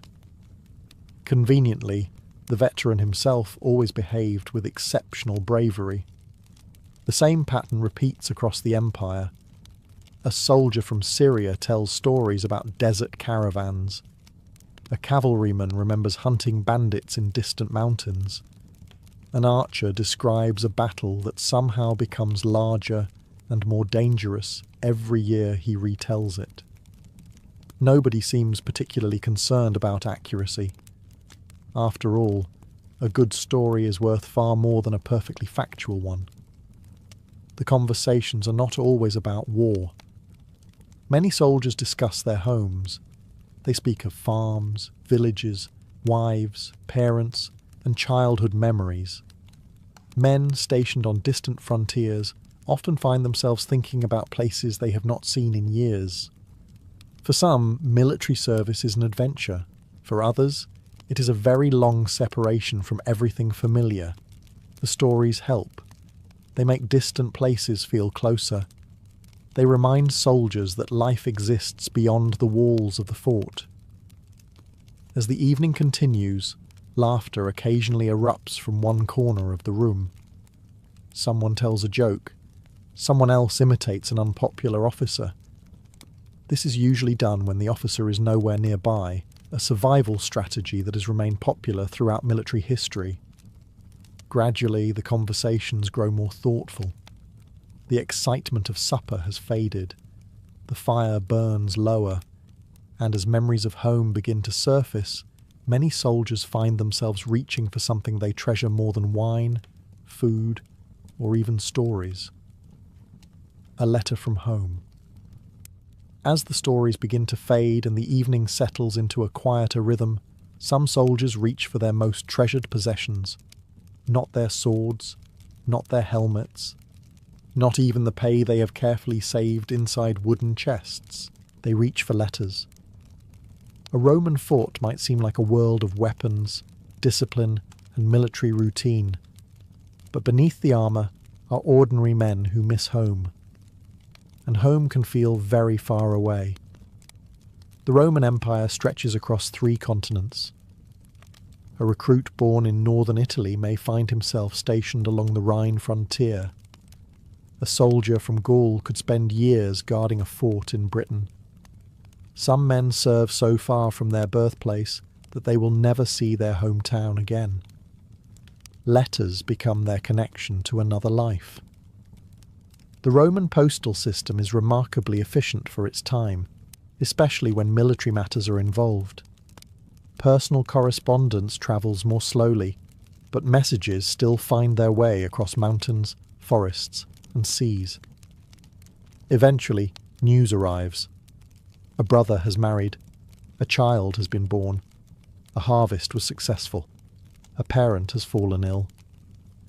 The letter might contain nothing more than ordinary details, yet those details are priceless. Inside the barracks, soldiers sit near lantern light, carefully unfolding pieces of papyrus or wooden writing tablets. Some read silently, others read aloud to friends.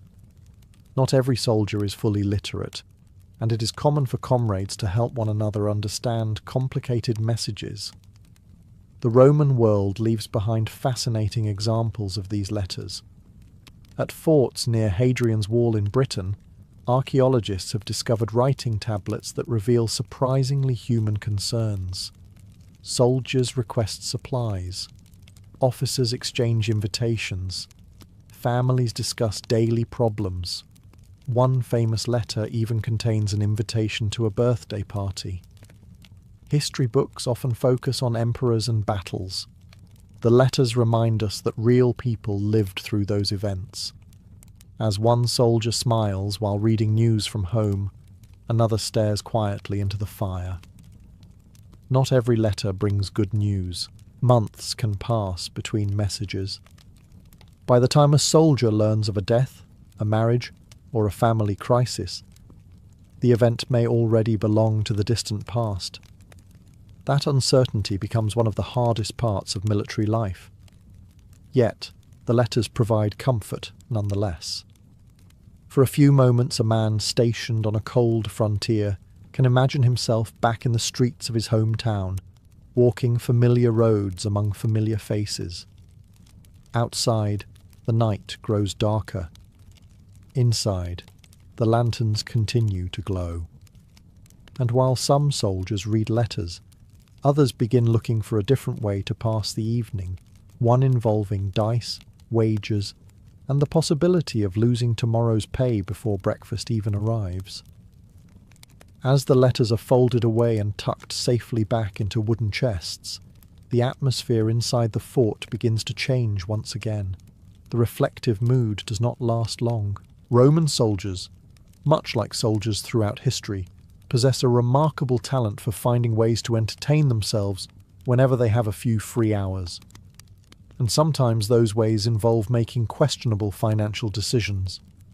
Before long, dice begin appearing. Small bone or ivory cubes emerge from pockets and bags. Men gather around tables, benches, and even sections of the floor. Coins change hands. Wagers are proposed. Arguments about rules immediately follow. Some things never change. Gambling is enormously popular throughout the Roman world. Officially, certain forms of betting are restricted. Unofficially, soldiers continue gambling with a level of enthusiasm that would surprise absolutely nobody. A few coins might be at stake, or perhaps a share of tomorrow's wine, or a promise to perform an unpleasant chore. The exact prize matters less than the competition itself. Around the room, cheers and groans erupt as fortunes rise and fall within seconds. One soldier enjoys a brief period of success and begins behaving as though he possesses divine favour from Jupiter himself. 20 minutes later, he has lost everything and is suddenly convinced the dice are cursed. Nearby, another group entertains itself differently. Board games are common in Roman forts. Archaeologists have discovered gaming pieces and boards at military sites across the empire. Some games require strategy, others rely heavily on luck. All provide a welcome escape from the routines of military life. The fort can also be surprisingly musical. Not every soldier is a talented musician, but that rarely stops them from trying. A man produces a flute, another sings a popular song from his homeland. The quality of the performance varies considerably. Some musicians earn applause.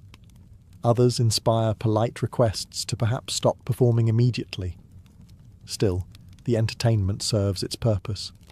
Laughter spreads through the barracks.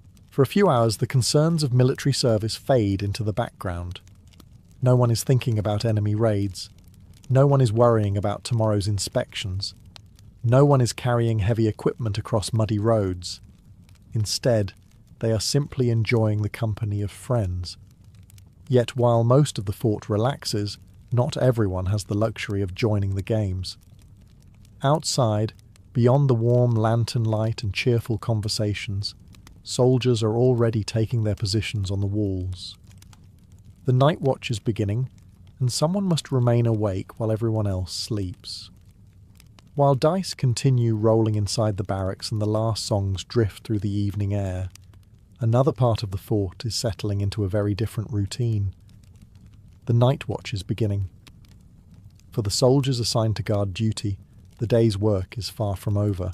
Across the fort, fresh sentries collect their equipment and make their way toward the walls, towers, and gates. Some carry spears. Others bring shields and cloaks to protect against the night's cold. Depending on the province, that cold can range from mildly uncomfortable to thoroughly miserable. A soldier stationed in Egypt may spend the night beneath clear desert stars. A soldier in northern Britain may spend it wondering whether the rain is falling sideways on purpose. The Roman army serves everywhere, and every frontier comes with its own challenges. At the main gate, guards carefully inspect the locking mechanisms before taking their posts. Once darkness settles fully, security becomes even more important. A fort is more than a military base. It is a storage centre, an administrative hub, and often the heart of Roman authority in the region. Losing it would be unthinkable. From the watchtowers, sentries stare out into the darkness beyond the walls. During the day, the landscape is familiar. Fields, forests, rivers, hills.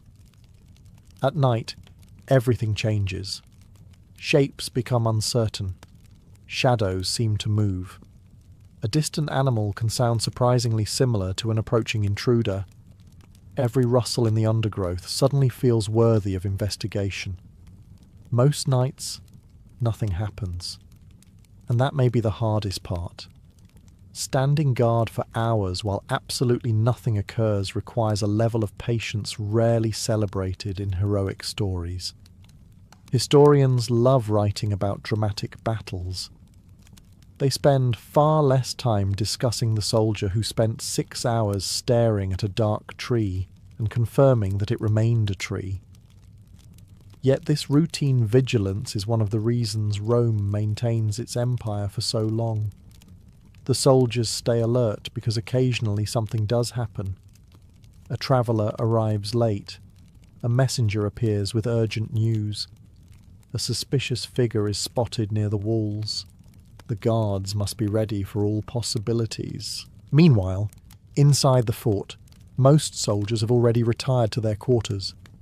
The fires burn lower. Conversations fade. The streets become quiet. Only the sounds of footsteps, distant voices, and the occasional challenge from a sentry break the silence. The fort is sleeping, but it is never completely asleep, because somewhere along the wall, beneath the stars, a Roman soldier remains awake, watching the darkness, so thousands of others can rest safely behind the gates. As the night watch settles into its long vigil, the fort grows quieter than at any other time of day, but it never becomes completely silent. A Roman fort may appear asleep from a distance, its walls dark beneath the stars and its gates firmly shut. Yet behind those walls, dozens of small activities continue long after most soldiers have crawled beneath their blankets. The empire does not pause simply because the sun has gone down. Inside the barracks, some men are still awake. A few soldiers lie on their beds, staring into the darkness. Sleep comes easily after some days. After others, it stubbornly refuses to arrive. Thoughts wander toward home, future assignments, old battles, or tomorrow's duties. The human mind has always possessed an unfortunate tendency to become most active precisely when one is trying to sleep. Nearby, someone snores, loudly. Another soldier throws a sandal in his direction. The snoring continues. Certain military problems prove timeless. Elsewhere in the fort, officers remain busy. Reports must be completed. Supply records need updating. Messages received during the day are organised for dispatch. The Roman army is famous for its discipline, but that discipline depends upon an enormous amount of paperwork. The empire is conquered by soldiers. It is maintained by administrators with wax tablets. In the workshops, blacksmiths occasionally finish urgent repairs. A damaged buckle or broken tool needed for the next morning cannot always wait. The glow of a forge may still be visible through a doorway, accompanied by the occasional ring of metal striking metal. Near the stables, grooms check on horses one final time. Animals are valuable military assets. A cavalry mount represents a significant investment, and nobody wants to explain to a superior officer that an expensive horse became ill because someone forgot a simple task. Even the kitchens are not entirely inactive. Preparations for the next day often begin before the current one has fully ended. Grain is measured. Supplies are inspected. Water is collected. All across the fort, small responsibilities continue quietly in the background. Meanwhile, beyond the walls, the frontier remains unpredictable. A wolf howls in the distance. Wind moves through nearby trees. A river flows steadily through the darkness. The soldiers on watch continue scanning the horizon. Most nights pass peacefully. The gates remain secure. No alarms sound. No enemy appears. And that ordinary, uneventful success is exactly what Rome wants. Because while dramatic victories make history books, empires are usually preserved by countless quiet nights in which nothing goes wrong at all. Soon, however, even the last conversations fade away. The fort is approaching its deepest hours of darkness, and most of its inhabitants are finally surrendering to sleep. Sometime after midnight, the Roman fort reaches its quietest moment. The games have ended. The fires have burned low. The final conversations have faded into silence. Across the barracks, rows of soldiers lie asleep beneath wool blankets. Their shields rest against walls. Their weapons remain within reach. Boots sit beside beds, ready for another day that will begin far sooner than anyone would prefer. For now, however, there is peace. The deep hours before dawn possess a unique feeling inside a Roman fort. This is the brief period when military discipline, construction projects, patrol schedules, and administrative duties seem very far away. The empire itself feels distant. The noise of the day has vanished, leaving only the small sounds of the night. A soldier turns over in his sleep. Someone mutters a few words from a dream. Rain taps softly against a roof. The wind rattles a wooden shutter. These sounds become familiar companions during years of service. Many soldiers spend a significant portion of their adult lives inside forts like this one. Some arrive as young recruits barely old enough to shave. Others leave decades later as veterans whose hair has begun turning grey. Over time, the fort becomes more than a workplace. It becomes home. Not necessarily a home anyone would have chosen, but a home nonetheless. Long before its decline, long before gunpowder thundered across battlefields, and long before kings began questioning its value, jousting stood at the very centre of noble life. For several centuries it was more than a sport. It was more than entertainment. In the eyes of medieval Europe, jousting represented everything a knight was supposed to be. Imagine arriving at a great tournament during the 15th century. The roads leading to the city are crowded with travellers.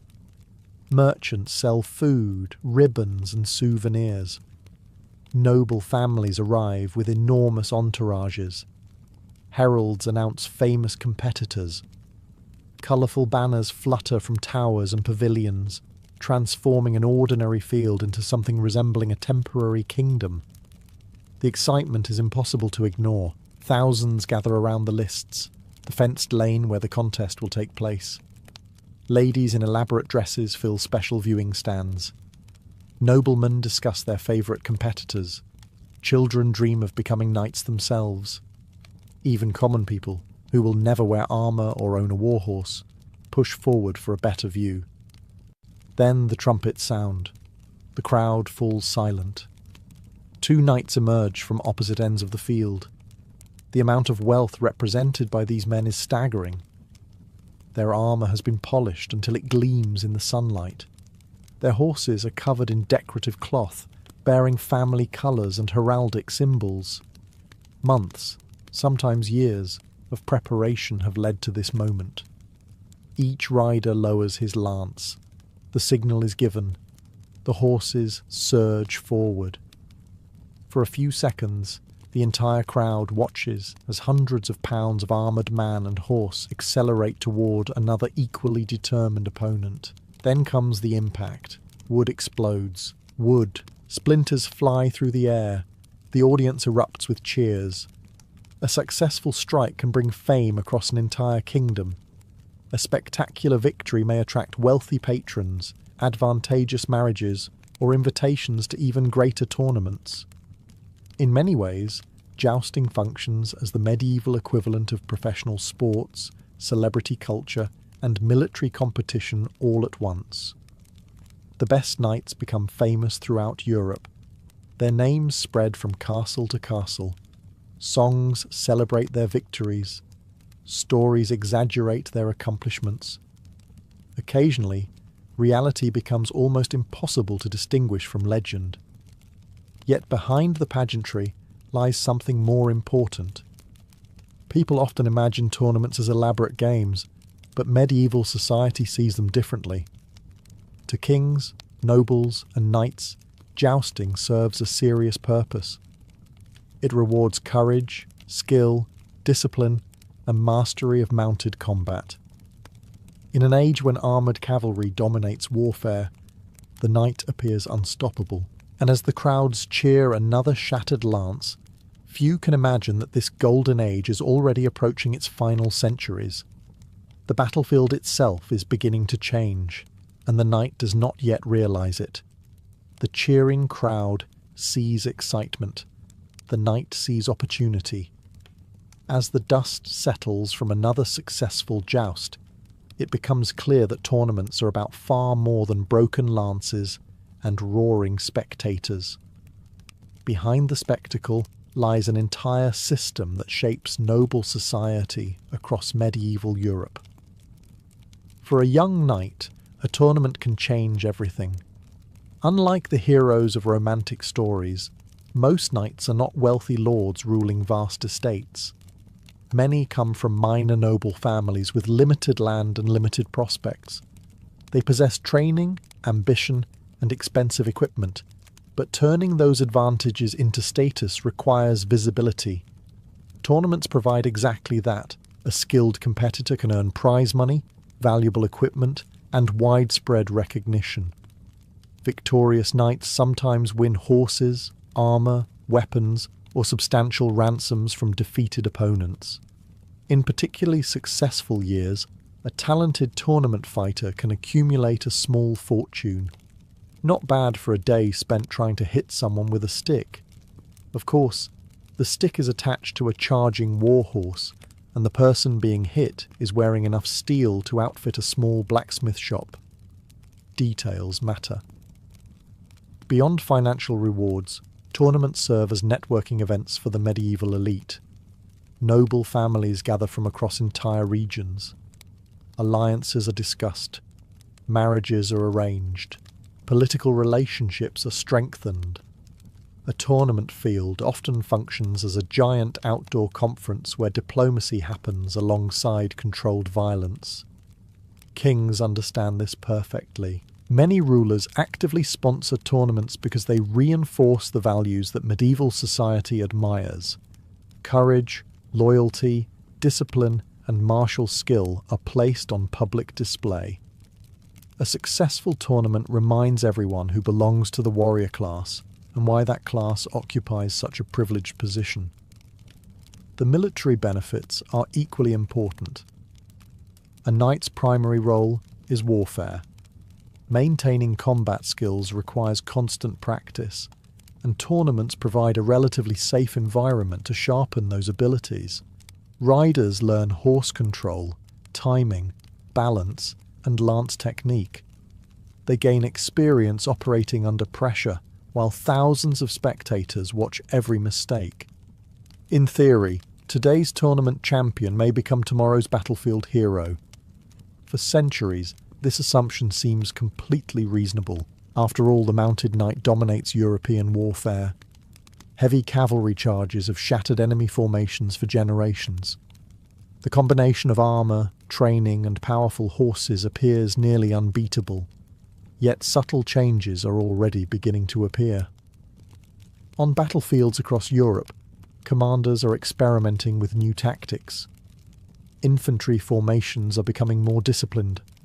Long-range weapons are becoming more effective.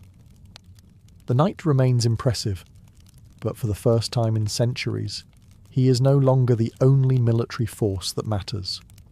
Most tournament spectators fail to notice. The knights themselves often fail to notice. But history has already begun moving in a new direction. And eventually, that change will reach the tournament field itself. The changes begin so gradually that many knights barely notice them. After all, tournaments are still crowded. Noble spectators still cheer. Champions still gain fame and fortune. On the surface, the world of chivalry appears stronger than ever. But beyond the tournament grounds, real battlefields are starting to tell a different story. The mounted knight remains one of the most formidable warriors in Europe. Covered in steel and riding a powerful warhorse, he is designed to smash through enemy lines with terrifying force. For centuries, that combination has proven devastating. Yet armies are evolving. Commanders are learning that discipline can sometimes defeat prestige. A peasant holding a spear may not seem impressive when standing alone. Place hundreds of those peasants together in a carefully organised formation, however, and the situation changes dramatically. The Swiss provide one of the earliest warnings. Their infantry formations, armed with long pikes, begin defeating forces that include heavily armoured knights. The sight is shocking. For generations, cavalry has been expected to dominate foot soldiers. Now disciplined infantry is proving capable of standing its ground. Then come the longbowmen. English armies demonstrate the terrifying effectiveness of massed archery during battles such as Crécy and Agincourt. Knights still fight bravely.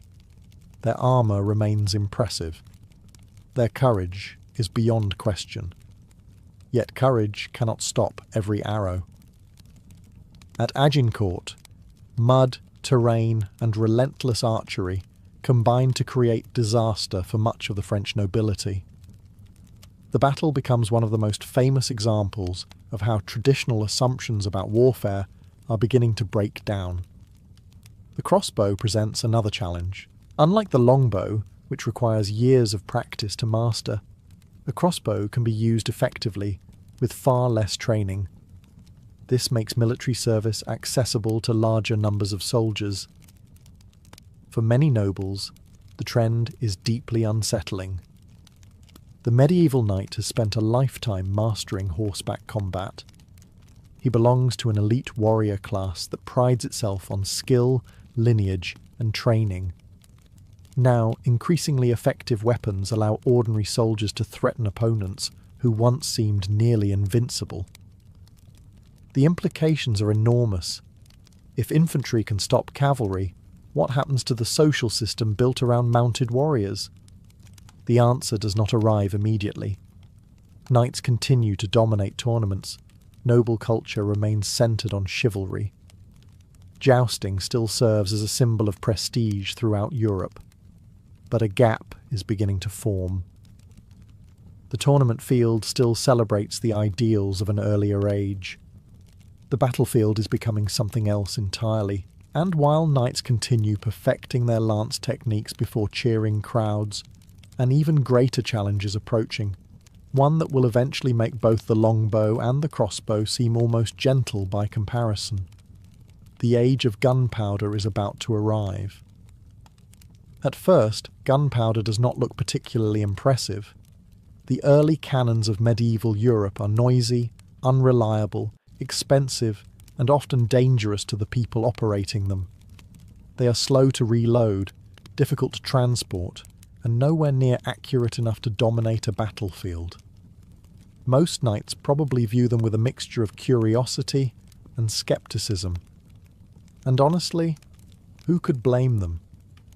If you were an armoured nobleman whose family had spent generations mastering mounted warfare, it would be hard to feel threatened by a machine that occasionally explodes before firing.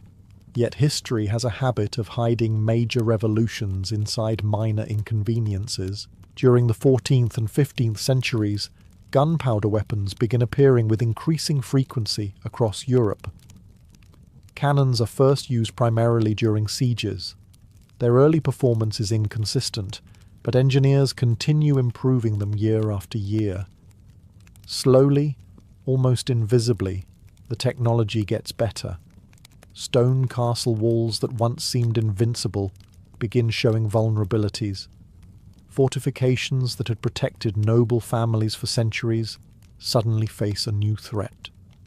This development alarms rulers far more than tournaments ever could.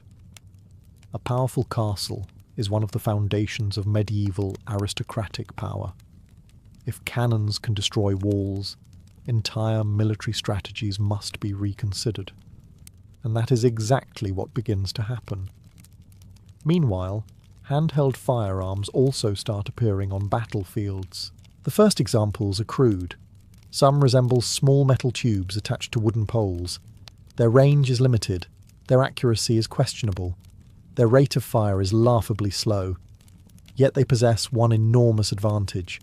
They can punch through armour, not always, not reliably, but often enough to attract attention. For centuries, armour and weapons have evolved together in an endless contest. Better swords lead to better armour. Better armour inspires new weapons. The cycle continues generation after generation. Gunpowder changes the rules. Suddenly, a projectile launched by explosive force can threaten even heavily protected warriors. the implications are unsettling. A knight spends years learning horsemanship, combat techniques, and battlefield tactics. His equipment costs a fortune. His training represents a lifetime of investment. A gunner requires far less preparation. This does not mean knights disappear overnight. Far from it. Heavy cavalry remains important for centuries. Tournaments continue attracting crowds. Noble culture remains deeply tied to chivalric ideals. But a seed of doubt has been planted. For the first time, people begin asking questions that would have seemed absurd a century earlier. What if the future of warfare does not belong to the knight? What if courage, noble birth, and mastery of the lance are no longer enough? As gunpowder spreads across Europe, the battlefield starts changing faster than the tournament field. And the gap between the two worlds continues to grow wider with every passing decade. The arrival of gunpowder does not immediately destroy the knight. Instead, the knight does what warriors have always done when faced with a new threat. He adapts. Throughout the 15th and early 16th centuries, armour reaches an astonishing level of sophistication. Master armourers in cities such as Milan, Augsburg, and Innsbruck produce some of the finest protective equipment ever created. Steel plates are carefully shaped to deflect blows and projectiles. Every curve serves a purpose. Every piece is crafted with extraordinary skill. In many ways, armour enters its golden age, just as the age of the knight begins to fade. The irony is impossible to miss. Faced with stronger weapons, knights commission heavier and more protective armour. Breastplates become thicker. Helmets become more elaborate. Additional reinforcements appear on vulnerable areas. For tournaments, specialised armour becomes even more extreme. Jousting armour and battlefield armour begin drifting apart. A knight entering a tournament may wear equipment designed specifically for a controlled collision with a lance. Massive reinforcing plates protect the left side of the body. Helmets feature tiny vision slits. Some suits become so specialised that they are practical only inside the lists. The result is impressive. It is also revealing.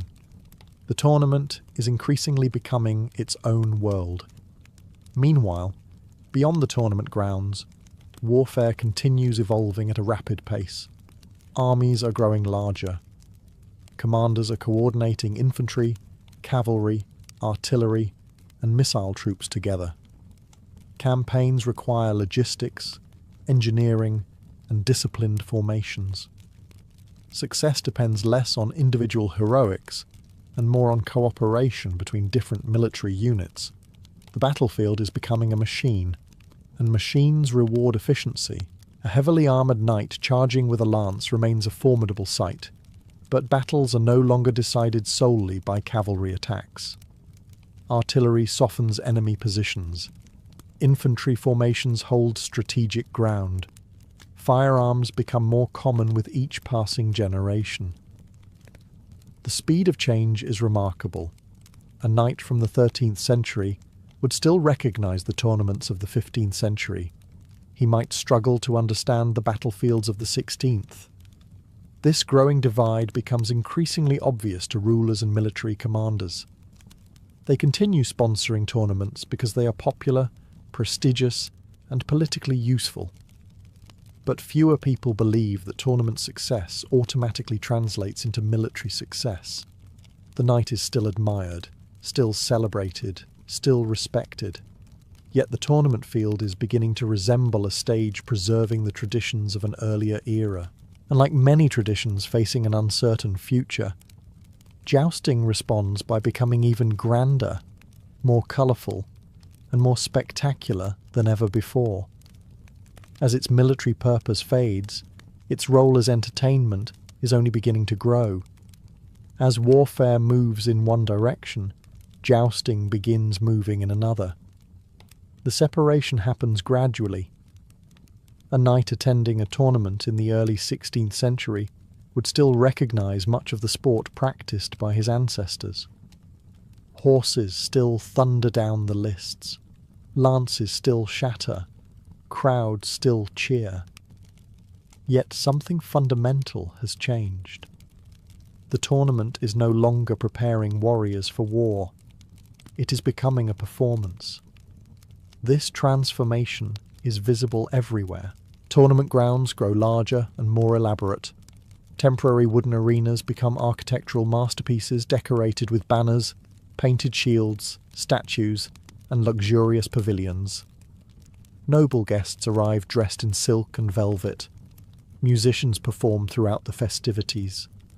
Feasts, dances, and ceremonies often last longer than the actual competition itself. A tournament is now an event. Sometimes it feels more like a festival than a military exercise. Kings embrace the change enthusiastically. For rulers, tournaments provide an opportunity to display wealth, authority, and prestige. A magnificent tournament demonstrates the prosperity of a kingdom in the same way a grand palace or cathedral does. The message is simple. Look how powerful we are. Look how wealthy we are. Look how splendid our court has become. No ruler understood this better than Emperor Maximilian I. He adored tournaments and actively cultivated the image of the ideal knight. Through books, artwork, and carefully staged competitions, he helped transform chivalry into a kind of living theatre. And theatre requires costumes. Tournament armour becomes increasingly decorative. Craftsmen engrave steel with intricate designs. Gold accents appear on helmets and breastplates. Some suits of armour resemble works of art as much as military equipment. The horses receive similar treatment. Colourful caparisons cover their bodies. Feathers, ribbons, and heraldic symbols transform them into moving displays of noble identity. Everything becomes more elaborate. Everything becomes more expensive. Everything becomes more ceremonial. Yet beneath the glittering surface lies an uncomfortable truth. The more tournaments focus on spectacle, the less relevant they become to actual warfare. A soldier carrying an arquebus does not care how beautifully engraved a knight's armour may be. An artillery crew is not intimidated by a particularly impressive feather plume. The battlefield continues evolving according to practical needs. The tournament continues evolving according to noble tastes. The two worlds are drifting further apart every year. Ironically, this period produces some of the most beautiful tournaments in history. Crowds are larger than ever. Royal participation remains strong. The pageantry reaches extraordinary heights. But sometimes a tradition becomes most magnificent just before it begins to disappear. And soon, a single tragic event involving a king, a lance, and a splinter of wood will shock all of Europe and accelerate the decline that is already underway. For centuries, jousting had injured countless participants. Broken bones were expected, concussions were common. Occasionally, a knight was killed.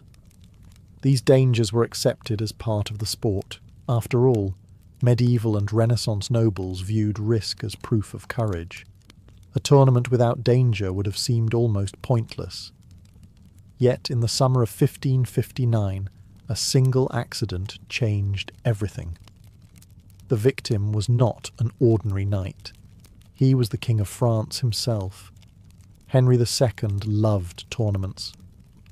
Like many Renaissance rulers, he embraced the ideals of chivalry and knightly glory.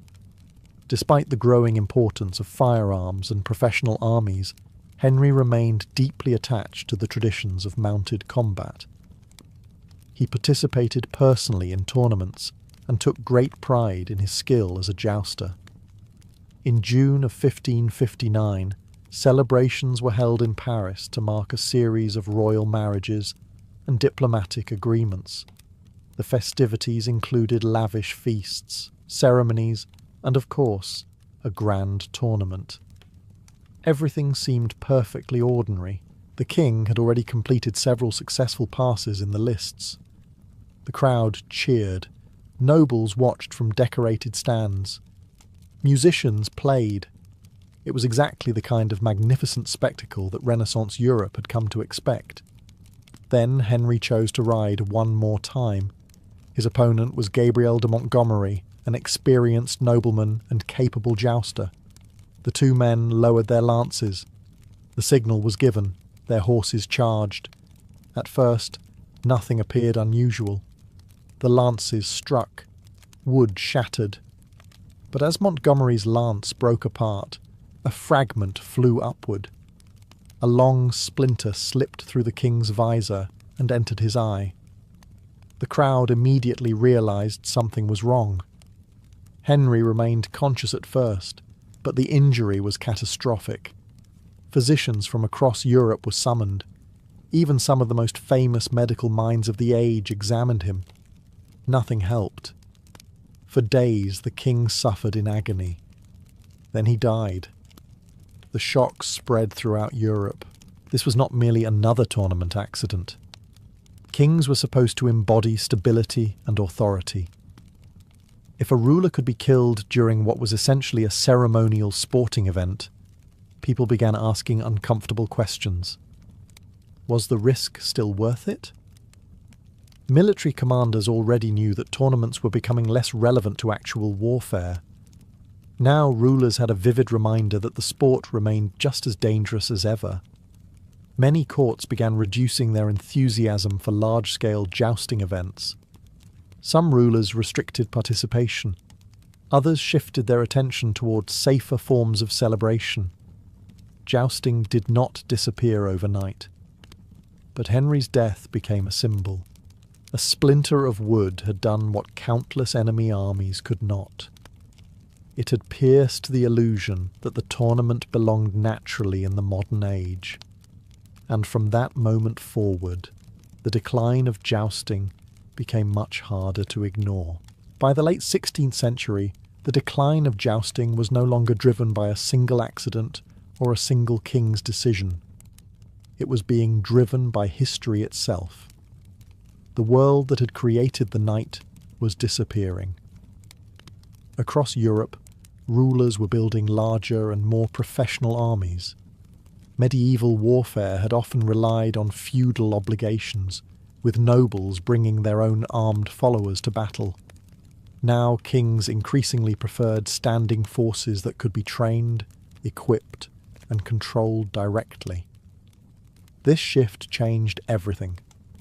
A medieval knight represented individual excellence. He spent years mastering horsemanship, swordsmanship, and the use of the lance. His value came from personal skill and social status. The new armies cared about something different: discipline, uniformity, coordination. A commander would often rather have 1,000 well-trained infantrymen who followed orders perfectly than a handful of noble warriors seeking personal glory. Firearms accelerated this transformation. The arquebus and later the musket continued improving. They remained imperfect weapons, but they became more reliable with each generation. More importantly, they were easier to train soldiers to use. Teaching a young nobleman to become an accomplished knight could take most of his life. Teaching a recruit to fire a musket required far less time. Kings noticed. So did military planners. The battlefield increasingly rewarded formations rather than individuals. Soldiers marched in ranks. Musketeers fired coordinated volleys. Pikemen protected them from cavalry attacks.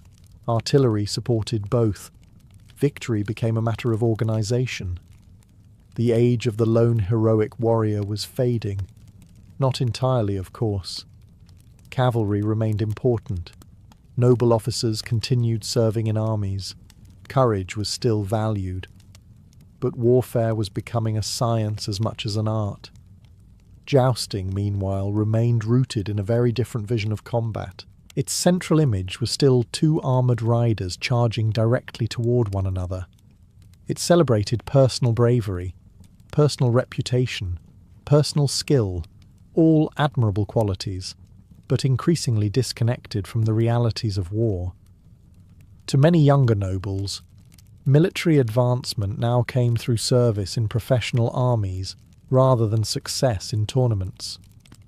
Fame was earned through campaigns, sieges, and command positions instead of shattered lances. The centre of gravity was shifting. For centuries, the tournament field had stood at the heart of noble culture.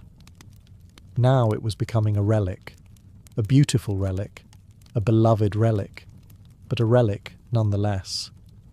And as the 17th century approached, jousting faced its final challenge, not defeat on the battlefield, but something perhaps even more powerful: irrelevance.